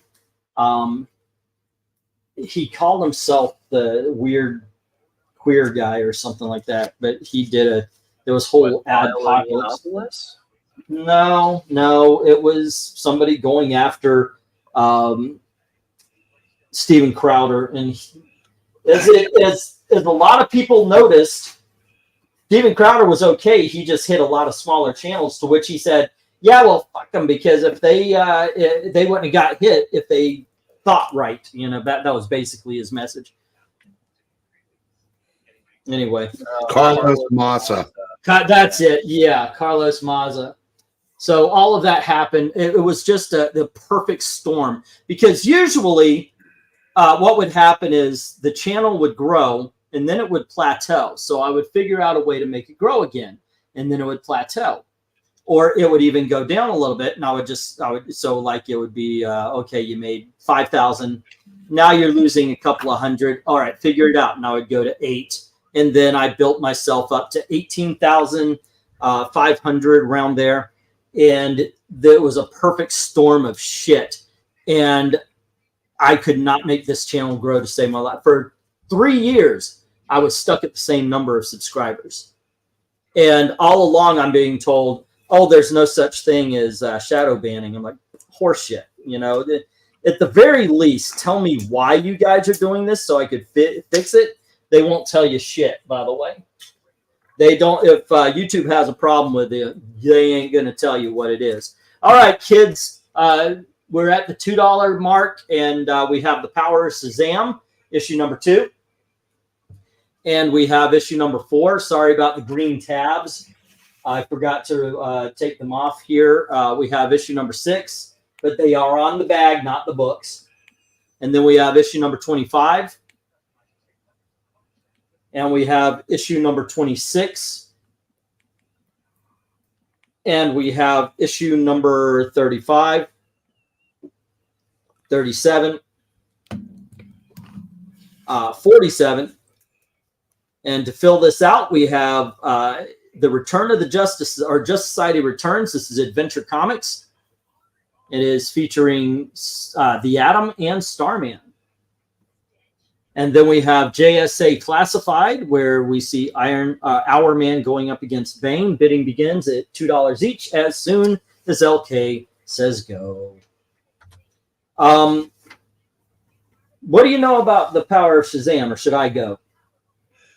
You could probably do better, because I liked it, but you really loved it. So I love this. This is Jerry Ordway's baby. I mean, you can see all the way down to the latter issue 47 right there. Jerry Ordway wrote this. It's insanely well drawn, as you could tell by the early all the way up. So this, my gosh, this is like a modern day golden age book retelling of the power of Shazam. One of the things I actually liked about this is that it started off in a graphic novel, and an actual graphic novel, not a trade paperback. But I love the fact that they made him look like his dad when he grows up. That's one thing. I just enjoyed that aspect. But it really did pay attention to building the characters, getting you into the family, getting not like Jeff Johns did, where, hey, I'm going to share the power with you, but the actual family, as you can see on 26. It's just a very well written, as you can see, very well drawn book. It's fantastic. A lot of people bring up what's his name, Spectre, at the same time. Ostrander Spectre. This is a book that needs to be spoken with the same reverence in the same sentences with it. It is just fan-tastic. And the fact that you can get 8 issues for $8 right now, it is a great deal. Seriously, do not pass up on this. This is absolutely fantastic books. If you, my auction, I always say, is for everybody to give something new a try. If you have not read this, if you have not tried this, this is it. If there is one book in this entire auction, I should say, give this one a try. It's this right here. Go on ahead, Eric. Sorry. Is this 2 or 3? Pardon? The bid is 2 or 3. $2. $2. Okay, I can scroll to the last 3. Yep. Oh, okay. Let me change it. And I'll be right back again. Yep. This is the last of the $2. The next two, the last two are, The Power of Shazam there, Patrick. This is a great freaking book. Once we pass the big dogs, I go backwards. Like in the beginning, I start at the low numbers, and then we do the big dogs, and then we kind of go backwards, where I'll do another 5, another 3, a 2, a 1, and then the ones. So it works like that. All right. Writing stuff down here, and RDV had Panther and the Phantom in the last slot. Alrighty. And that puts you at 16 on that one, but I see that you just got the whole board, so now you're going to be around 26. All right. And then Austin it was Austin. No, Jim had something in the last slot. There you go. Here he is. And Jim had the Terminator and Thrill Killer.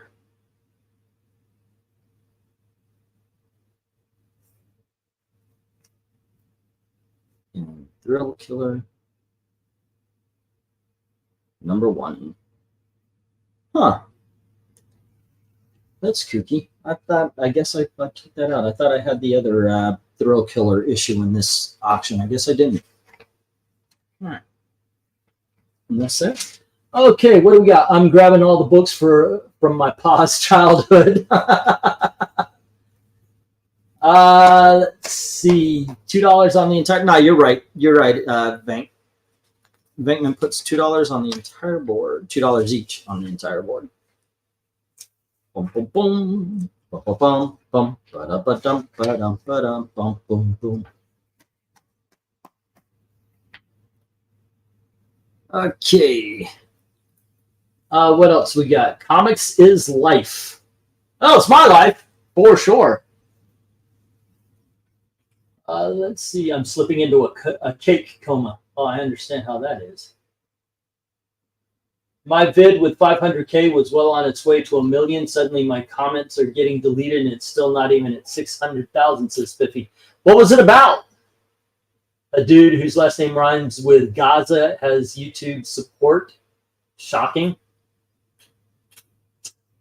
Okay. We call that era of YouTube the Vox Adpocalypse. Yeah. Yeah. It's amazing what, and by the way, it didn't help during the election year that I do refuse to dumb down, and I don't like how people have changed their language. I guess I'm the dumb one on that one though, so I don't know.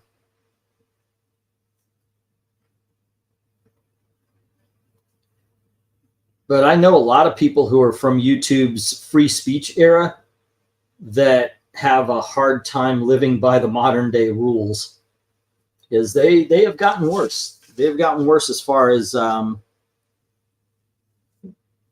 cracking down on stuff. I'm not talking about like you see parents abusing their kids for clout. That definitely needs to be addressed. But I'm talking about like people are afraid to say that, oh, he committed rape. You know, instead they say grape. Really, you're going to dumb down that word when speaking on a crime? To me, that's wrong in so many different ways. So I've never changed that. Let's get the 1 minute warning. It looks like nobody's going to challenge RDV here. All right. All right. And we'll move on to that. Hey, Breen, I've been going down to Roman Empire rep. Oh, that is funny. Keep bringing that up when he's bowed out. So, Eric. Yeah. All righty.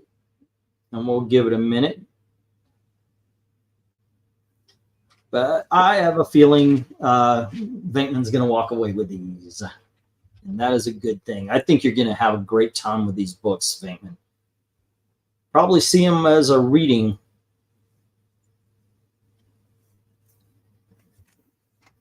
All righty.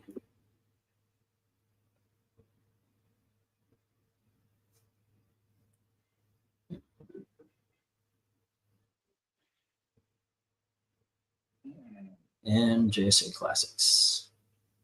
17. And all of them are $2 books. Yeah. I mean, the only pre-90s Roman Empire stuff I can think of would be maybe like some classic illustrateds. Yeah. There was a Roman story that they told. Like, I'm thinking there's a Sandman story, but it's hard to, I'm coming up blank as far as something that actually told the story of the Roman Empire. I'm sure there's got to be something. I don't know. Anyway, let's get to stop. Venkman has the board. And there you go. We'll get these down. We'll get the next round up. Boom. And we're going to move to dollar books.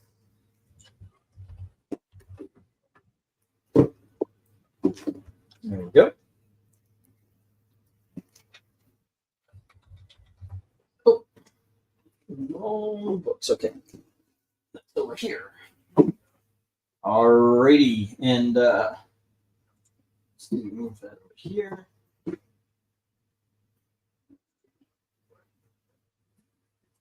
And next up, we have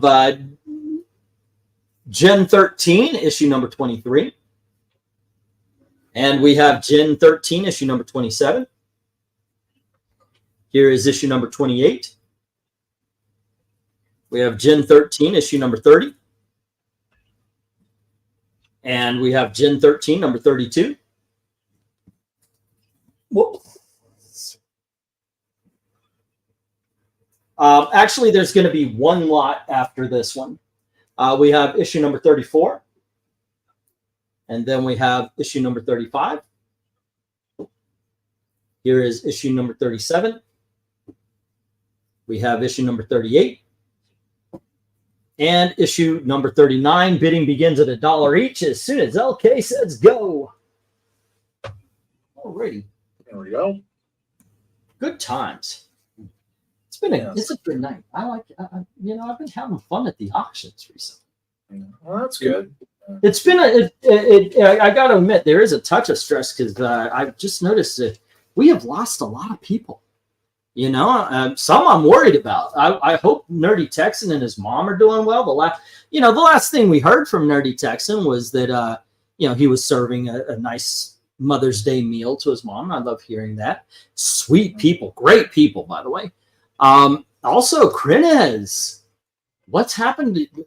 I hope you're all right, man. Serious. If you're listening in, I hope you're okay. I sent a link to for the auction to him. But honestly, just hope everybody's okay. We haven't seen Krenez in a while.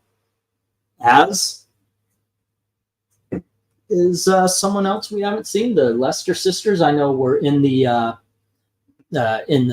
readings, but haven't stopped by here. I super chatted back when I was surprised the company let that super chat through. Huh. Oh, that's been funny enough. Another stream I watched daily had a super chatter comment, the short slur version of Japanese. Oh, wow. Yeah, I'm actually surprised. Yep. Oh, keep in mind the classic illustrated stories, says Austin Prosecutor. There you go. Thankfully, they did say. Okay. Jim says $1 on the lot. Okie dokies. Yeah, but it's just been kind of fun. I like the conversation. Speaking of conversations, tomorrow we're going to do another covering comics, another where we go through. It's going to be War Comics, GI Combat, drawn by the other guy. Everybody knows Joe Kubert, but I wanted to kind of highlight a gentleman named Russ Heath, who also does excellent war comics. So I thought that might be fun to go through tomorrow. Yeah. Alrighty. And let's see. Jim says $1 on the board. The entire lot. Alrighty.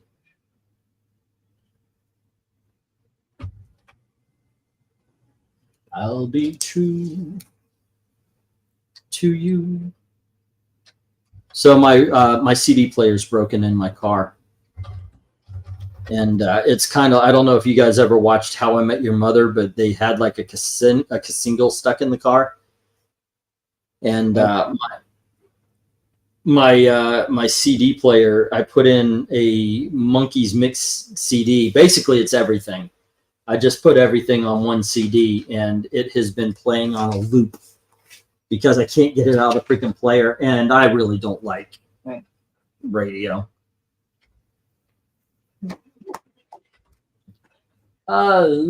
Ironically enough, I don't like radio because they keep playing the same songs over and over. Spiffy, they're talking to each other there. Looks like they adapted Spartacus, Shakespeare, Julius Caesar, and also Cleopatra, so I'll definitely be looking out for those. I know there's a book called Humanity. It's it's basically human history, and I know they stop on the Roman Empire. So it's something to look out for, maybe. Yeah. All right, it's been a little bit. 11:40. It's 11:44. Let's get the 1 minute warning. And right now, Jim has the board at $1 each. No pushback on the Gen 13s. And the next lot is the last lot of the night. No, there will be one more after that. RDV, are you still in the house? Maybe there won't be. I need to know if RDV's around.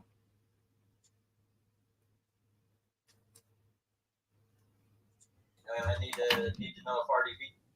Oh, thank you. Hey, Eric, how's it going, man? Blind Faith. Why are we blinding her? Because I don't know. That was one that was stuck in my player for months, and mine's broken too. Oh yeah. Yep. Unfortunately, I took it out, and now I can't even get another CD in there. So I've got AM radio. Yikes. Yeah. Well, we like to listen when we're out and about and he's on. We like to listen to Alice Cooper. He has a radio show. That's serious though, isn't it? Is it? I don't think it's on commercial radio. No, I mean he's pretty funny.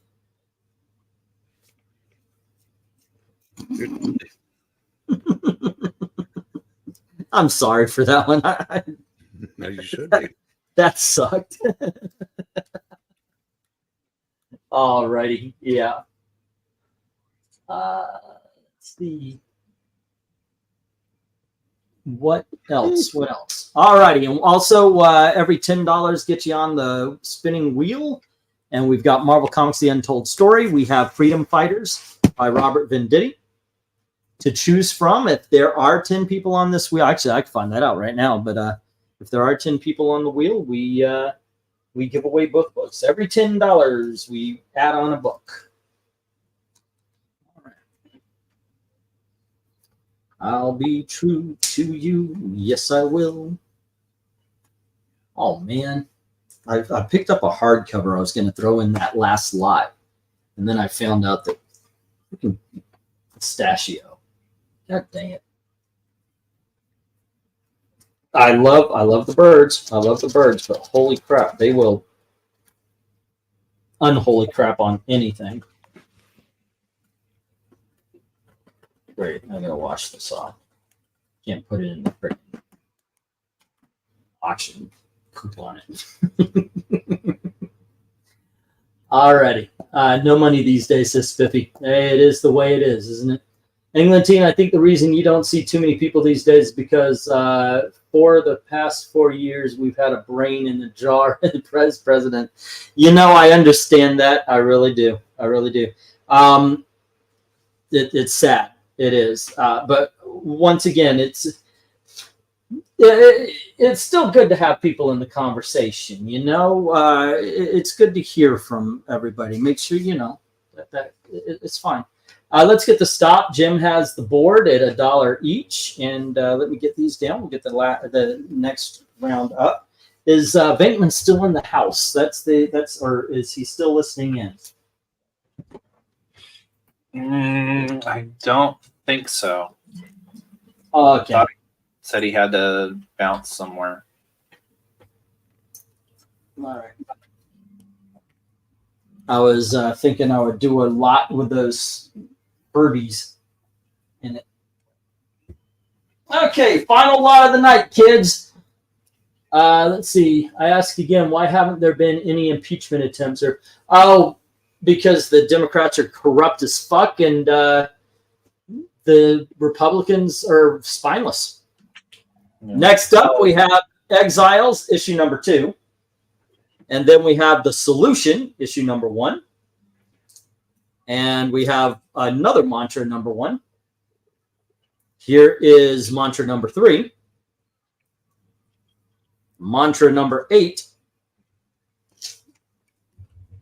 Yeah, we got Strangers number 6. Strangers number 7. Ultraverse Origins, issue number 1. And then we have Strangers number 9. And Wraith number 2. Bidding begins at $1 each as soon as LK says go. Okie dokie. Ultraverse, kids. It's cool. Yeah, good stuff. You're not going to find trades.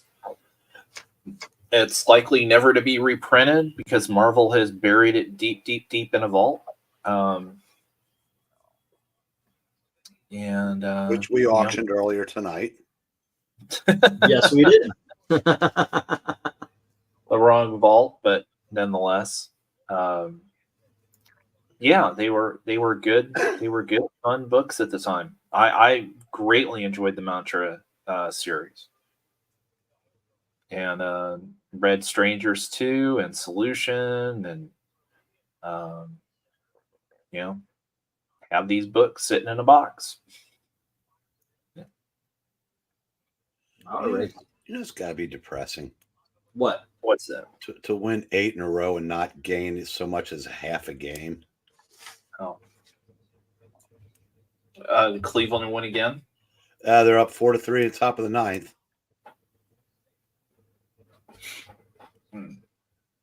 That's amazing. That's the Royals 15 over. Yeah. Well, it's funny. So being here in Arkansas, it seems like we are in Cardinals, Astros, Rangers, Royals territory. Okay. Let's see. Vezran, nothing tonight. I still got his page here. Glenzer is at 28 right now. RDV at 26 right now. Jim at 132 right now. 18 away from that free shipping, sir. 60 to Austin right now. Droon the same, $60. LK with 59. But we talked about it. We think there's something I missed where you think you're at 60 as well. Okay, let me go over this while we're waiting. She Cat 1, Femforce 20, and 51 for 50 cents each. Helena, Kiss of Death for $1. Then you had the Night Veils, 2, 3, 4, and 7 at 3. Femforce Okay, 4, 2. That's what you missed. You missed the World Class Comics for $1. World Class Comics for $1. Okay. So then All it right. should be 60, 50. All right. There we are. Okay. Cool. I'll pay 11 tonight and 50 on Monday. Sounds good. Okay. Yeah. 61 actually. I had that Amazing Heroes too.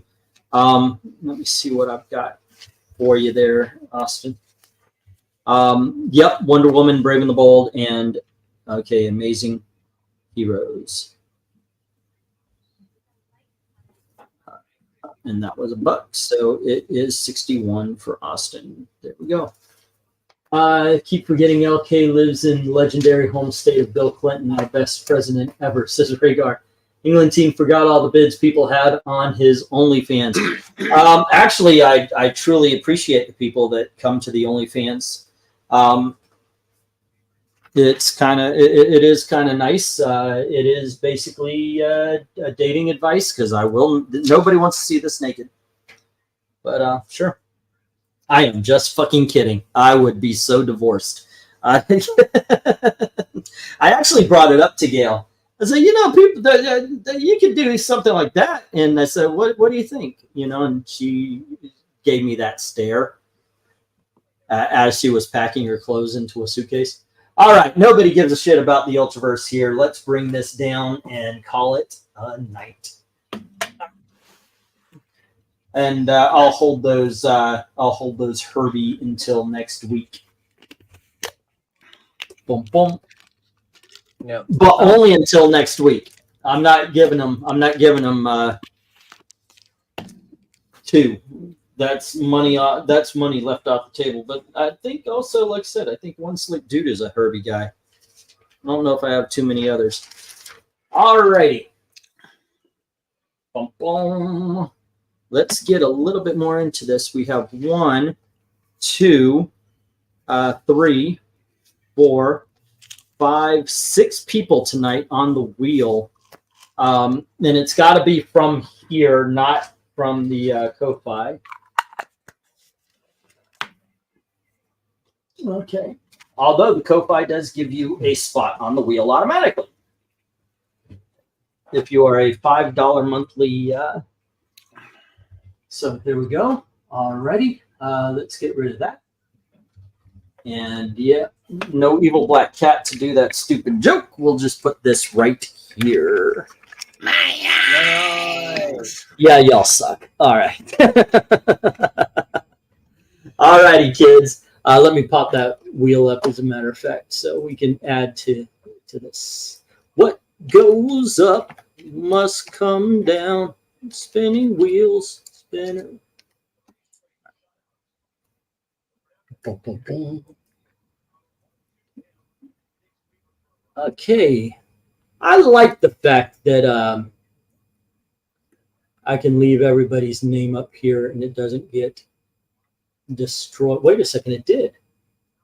Okay, I had Oz and JL, I believe, were the 3. Actually, I think Oz said don't put his name up there. Okay, so let me take that off.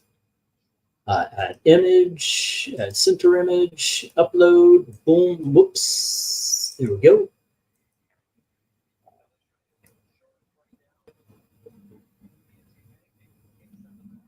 Alrighty. And share. Where's the share? Here's the share. That is not the share. Come on. Wheel of names. Turn, turn, turn. What is the lesson that we need to learn? Well, personally, I need to learn finance. All right. That back up. And here we go.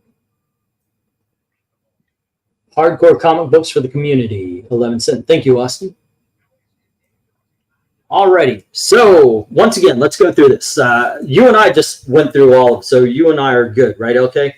60-50. I'm holding a handful of books, not very many.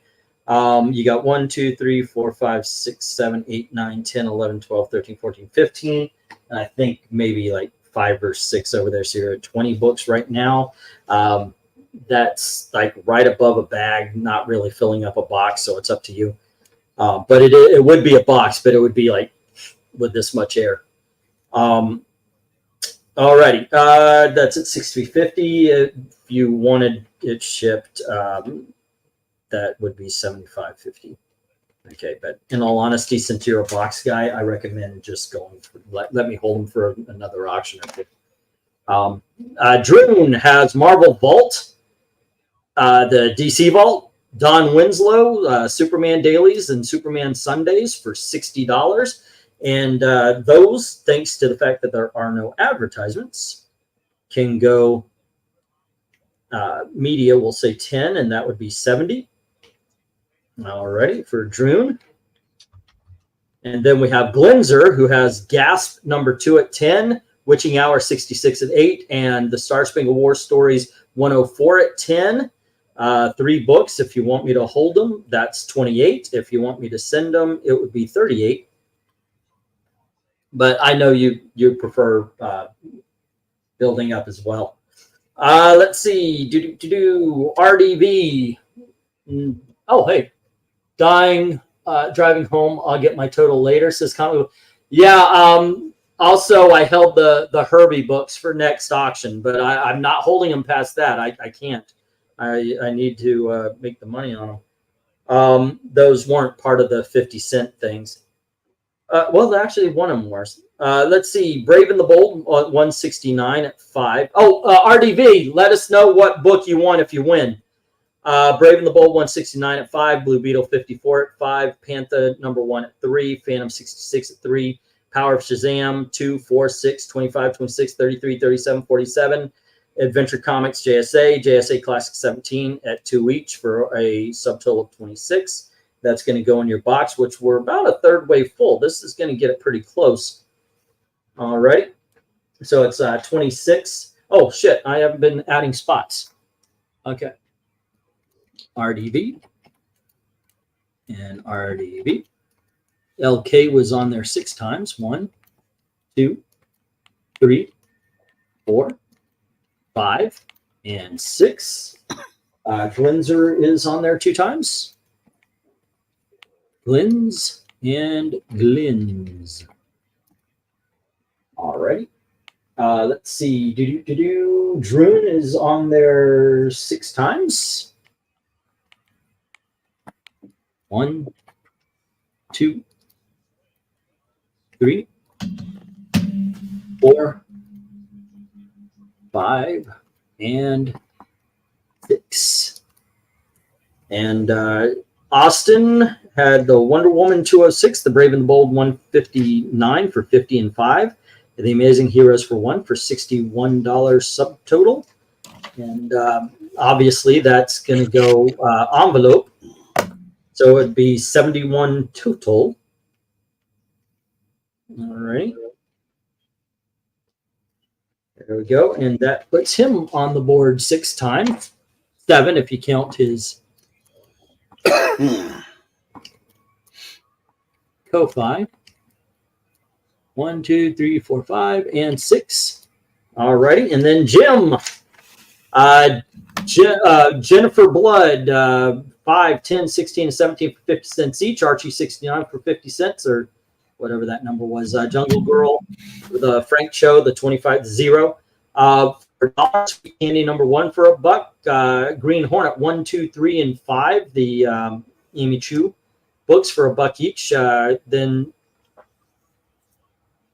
that ain't right. There was only one Green Hornet, right? Yeah, it looks like, hold on, I've got to redo this because I got to subtract. Okay, 127. There we go. All right. Then we have Lady Mechanica #4 for $2. Lady Mechanica 0 for $2. And then we have Painkiller Jane 1 and Darkness 1. Painkiller Jane and Dark Child number 1. Painkiller Jane 1133 and Catwoman 3, 8, 16. Oh, those were $2. Catwoman 3, 8, 16, 34, 41, 42, 47, 68, and 86 for $3 each. Riptide 1 and 2 for $5. Lady Pendragon Prelude for 10. Action Comics 500 for 12. JLA 100 for 10. Painkiller Jane miniseries for 5. Van Helsing and versus Frankenstein for 5. Action Comics 439 and 508 for 6 and 5. Superman 376 for 5. Terminator number 3 for $3. Thrill Killer number 1. Thrill Killer Batgirl and Robin number 1 for $3. Gen 13, 23, 27, 28, 30, 32, 34, 35, 37, 38, 39 for $1 each. And I've got 127. There were 4 green. Yeah, I wrote them down twice on here for some reason. So that's what I was erasing. I had 132. I put it at 127. And that is, and this is, I've got to ask you, is there anything,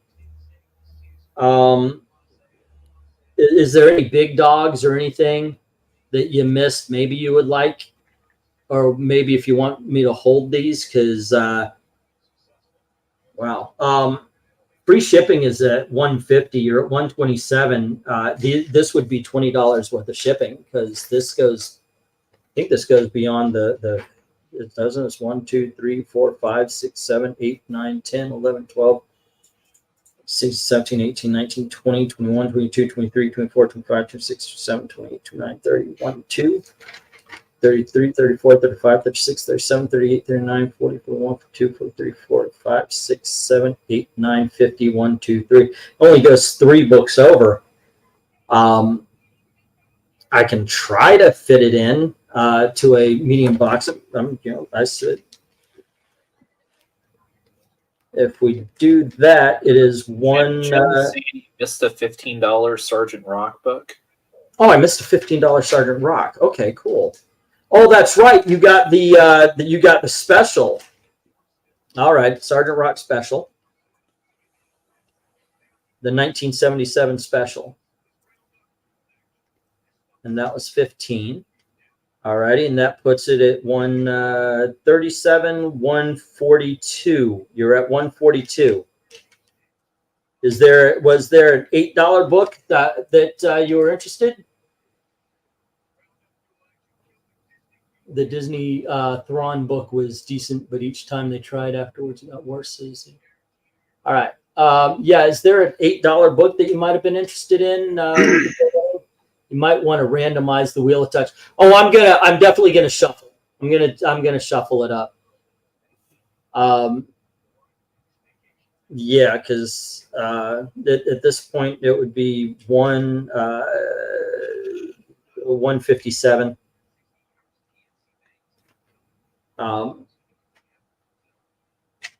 There you go. I have a comment from earlier about held books. WTF, when did Marani get here? She's been here for a while. Just hold on to these. Okay, sir, will do. Will do. All righty. That puts you on the... Do you want to be on the board this week? Is also the question, because sometimes you don't want to be on the board. And you will have 15 spots. No, 12 spots. Do you want to? Yeah, let me find that out. But then I'll start shuffling it, Maranya. I think I remember that they also runs on to co-write Thrawn episodes and Rebels. I can neither confirm or what are we talking about? Oh, okay. Boom, boom, boom, boom, boom. A comment earlier. The Disney Thrawn. I think Disney stopped all old EU. What was the earlier comment? Freedom Fighters for Comic Book Frog if he wins, and leave me off again. All righty, so let me hit the shuffle. All righty, cool. How about you, Eric? Where do you go? Marvel Comics, The Untold Story, or Freedom Fight? We talked about this, didn't we? We did. I am there. LK, how about you? Since you're actually on the board, where are you going to go? Probably go the Freedom Fighters. Yeah. Oh, you mentioned that you have the Marvel book, right? I think so. Yeah.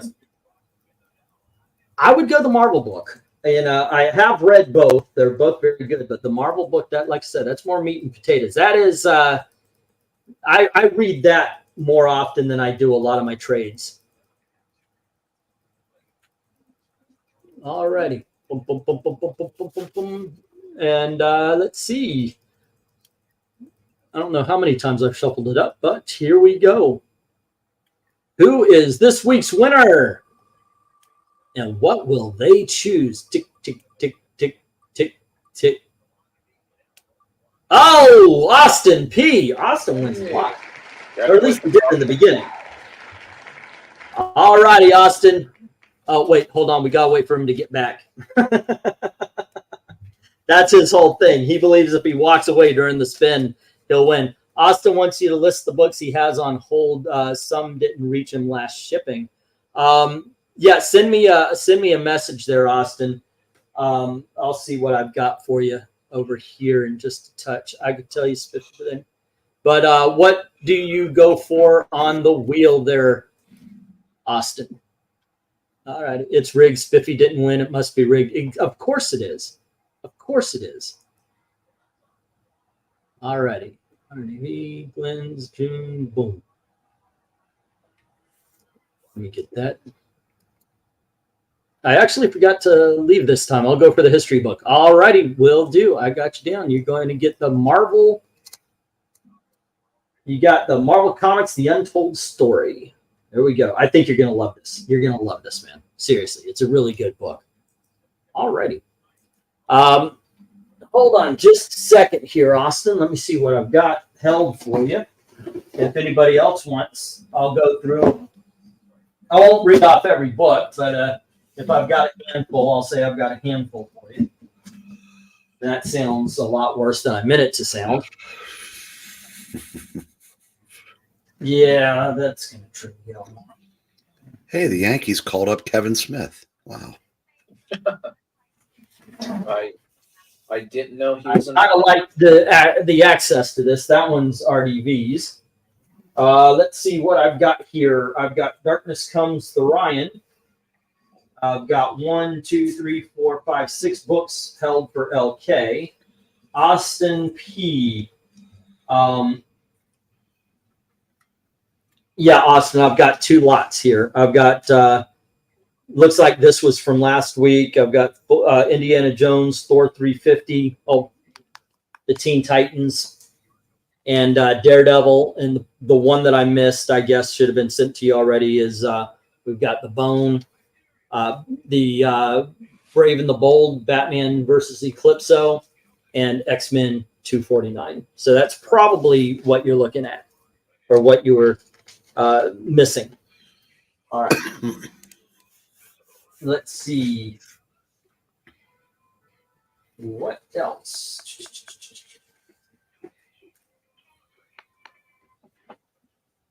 Okay.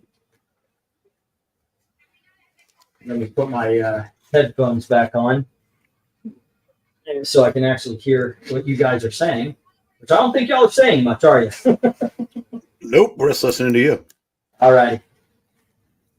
Okay, I mentioned LKs. I've got Phil Ailing.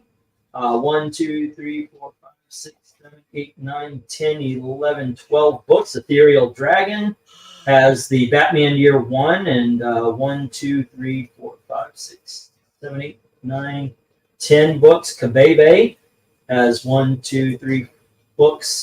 We have Jughead with 1, JP Fawn with 1, Krenez. Dude, I hope you're okay, man.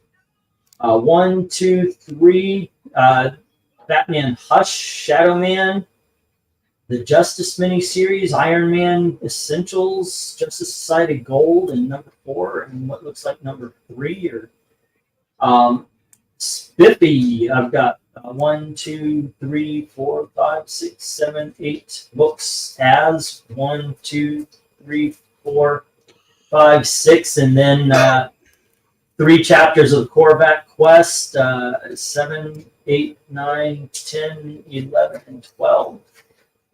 Got to send this to Professor Pixel, and then Vezran's books that I send after after we work it down. And Eric and Boyd, I've got 3 books. There you go. And that's what I'm holding right now, aside from Bankman's in that box, because Bankman told me he'd prefer to get everything at once in a short box.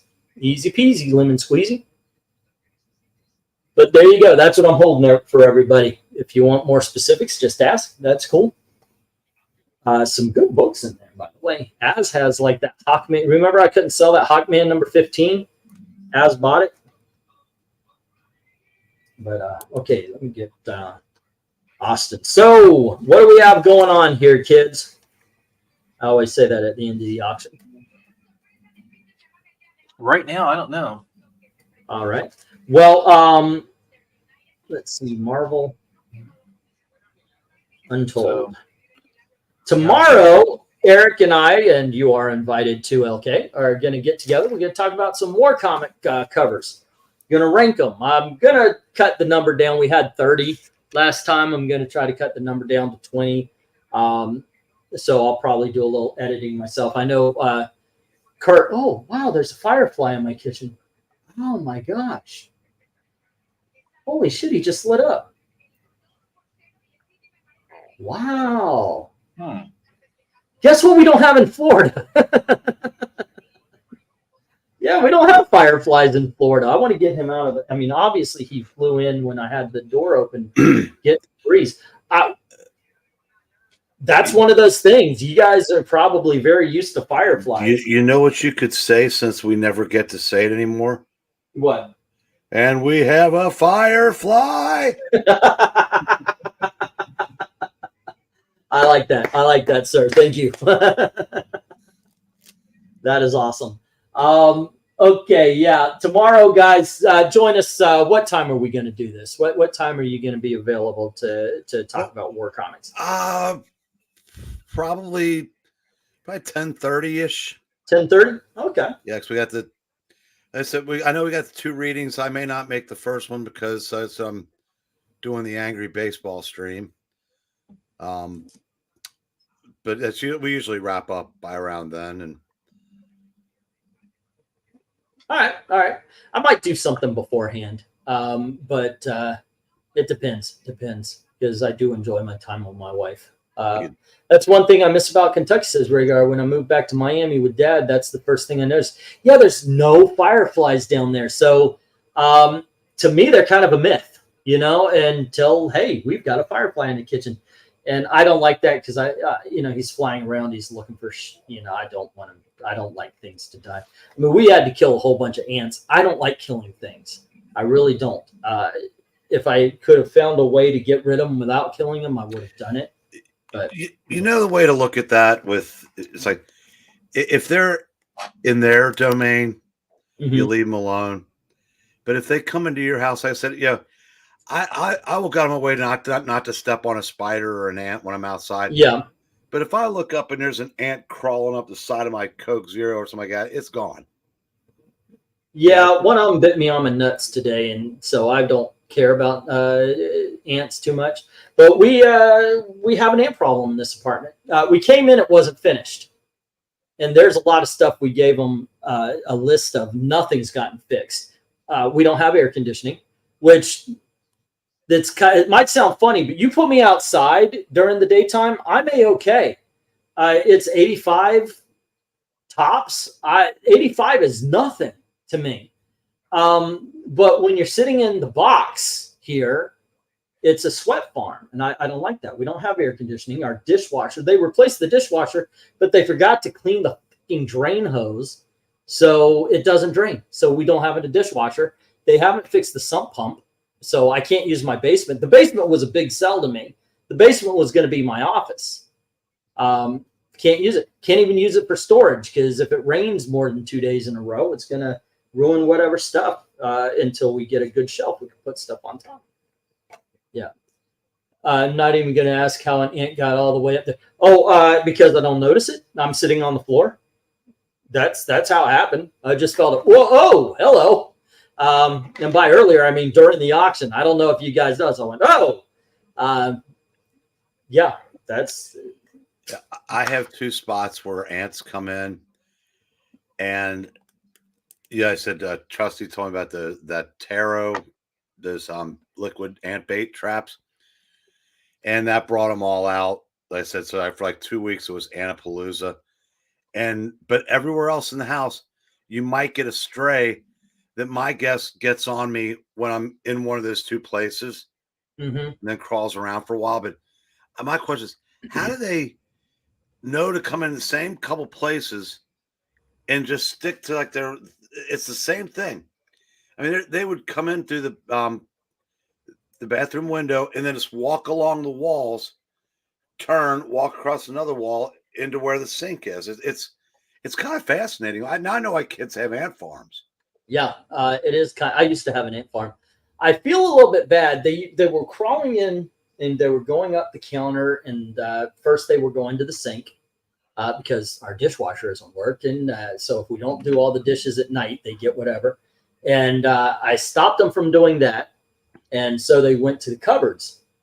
And this time, before the auction, I took a cleaner, it's like you wash down counters with, and I just went right down the wall. So I got a whole line of dead ants I need to wipe up. But then I saw that there had been a spider who placed himself in their track.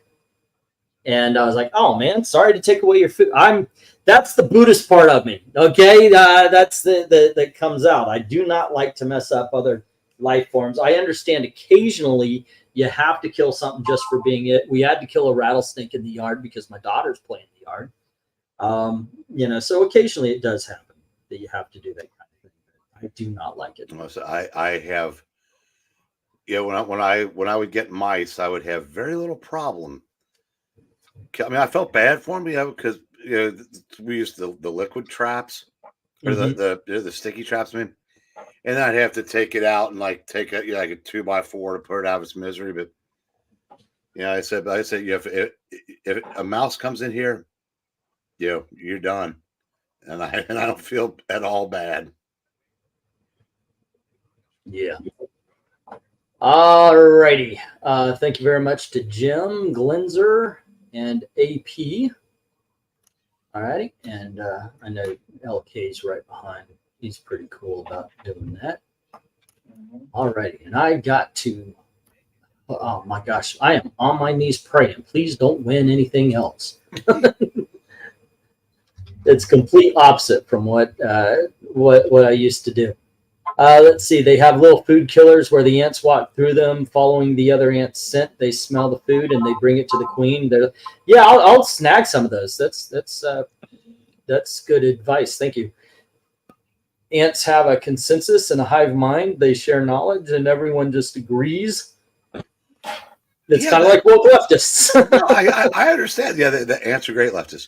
I get all that, but it's like but every year they come in the same two places, and there's ants are going to be able to get in anywhere they want, basically. But it's always the same two places every year. Yeah, and I'm kind of amazed by that. All right. I think I've got to revive my YouTube for some of these books. Like the Film Force, if I don't have it here, I don't think it's going to go at the flea market. Although I've been selling comics at the flea market pretty consistently. Although today we sold a snow globe for $3. Gail, I taught Gail out of pricing stuff like it was an actual flea market or a garage sale. And it's done us well, but there's still stuff out there that's priced weird. Anyway, tomorrow, once again, guys, I'll make a theme. I'll make a thumbnail and everything for it. But join us at 10:30. You just want to say 10:30? Yeah. Yeah. Well, join us at 10:30 tomorrow, where we'll talk about some war comic covers, and join us 10:30 throughout the week. We've been doing live streams. I don't see a reason to stop it if you don't. And yeah, we can actually talk about comics. Maybe we'll talk about other things that's behind it and all that. But yeah, we can actually do some of those videos I've been bringing up. Best artists, best writers of this, best artists of that. Everybody in the chat, they can bring their who they believe is and so forth and that. That being said, thank you very much. If you can pay tonight, please pay tonight.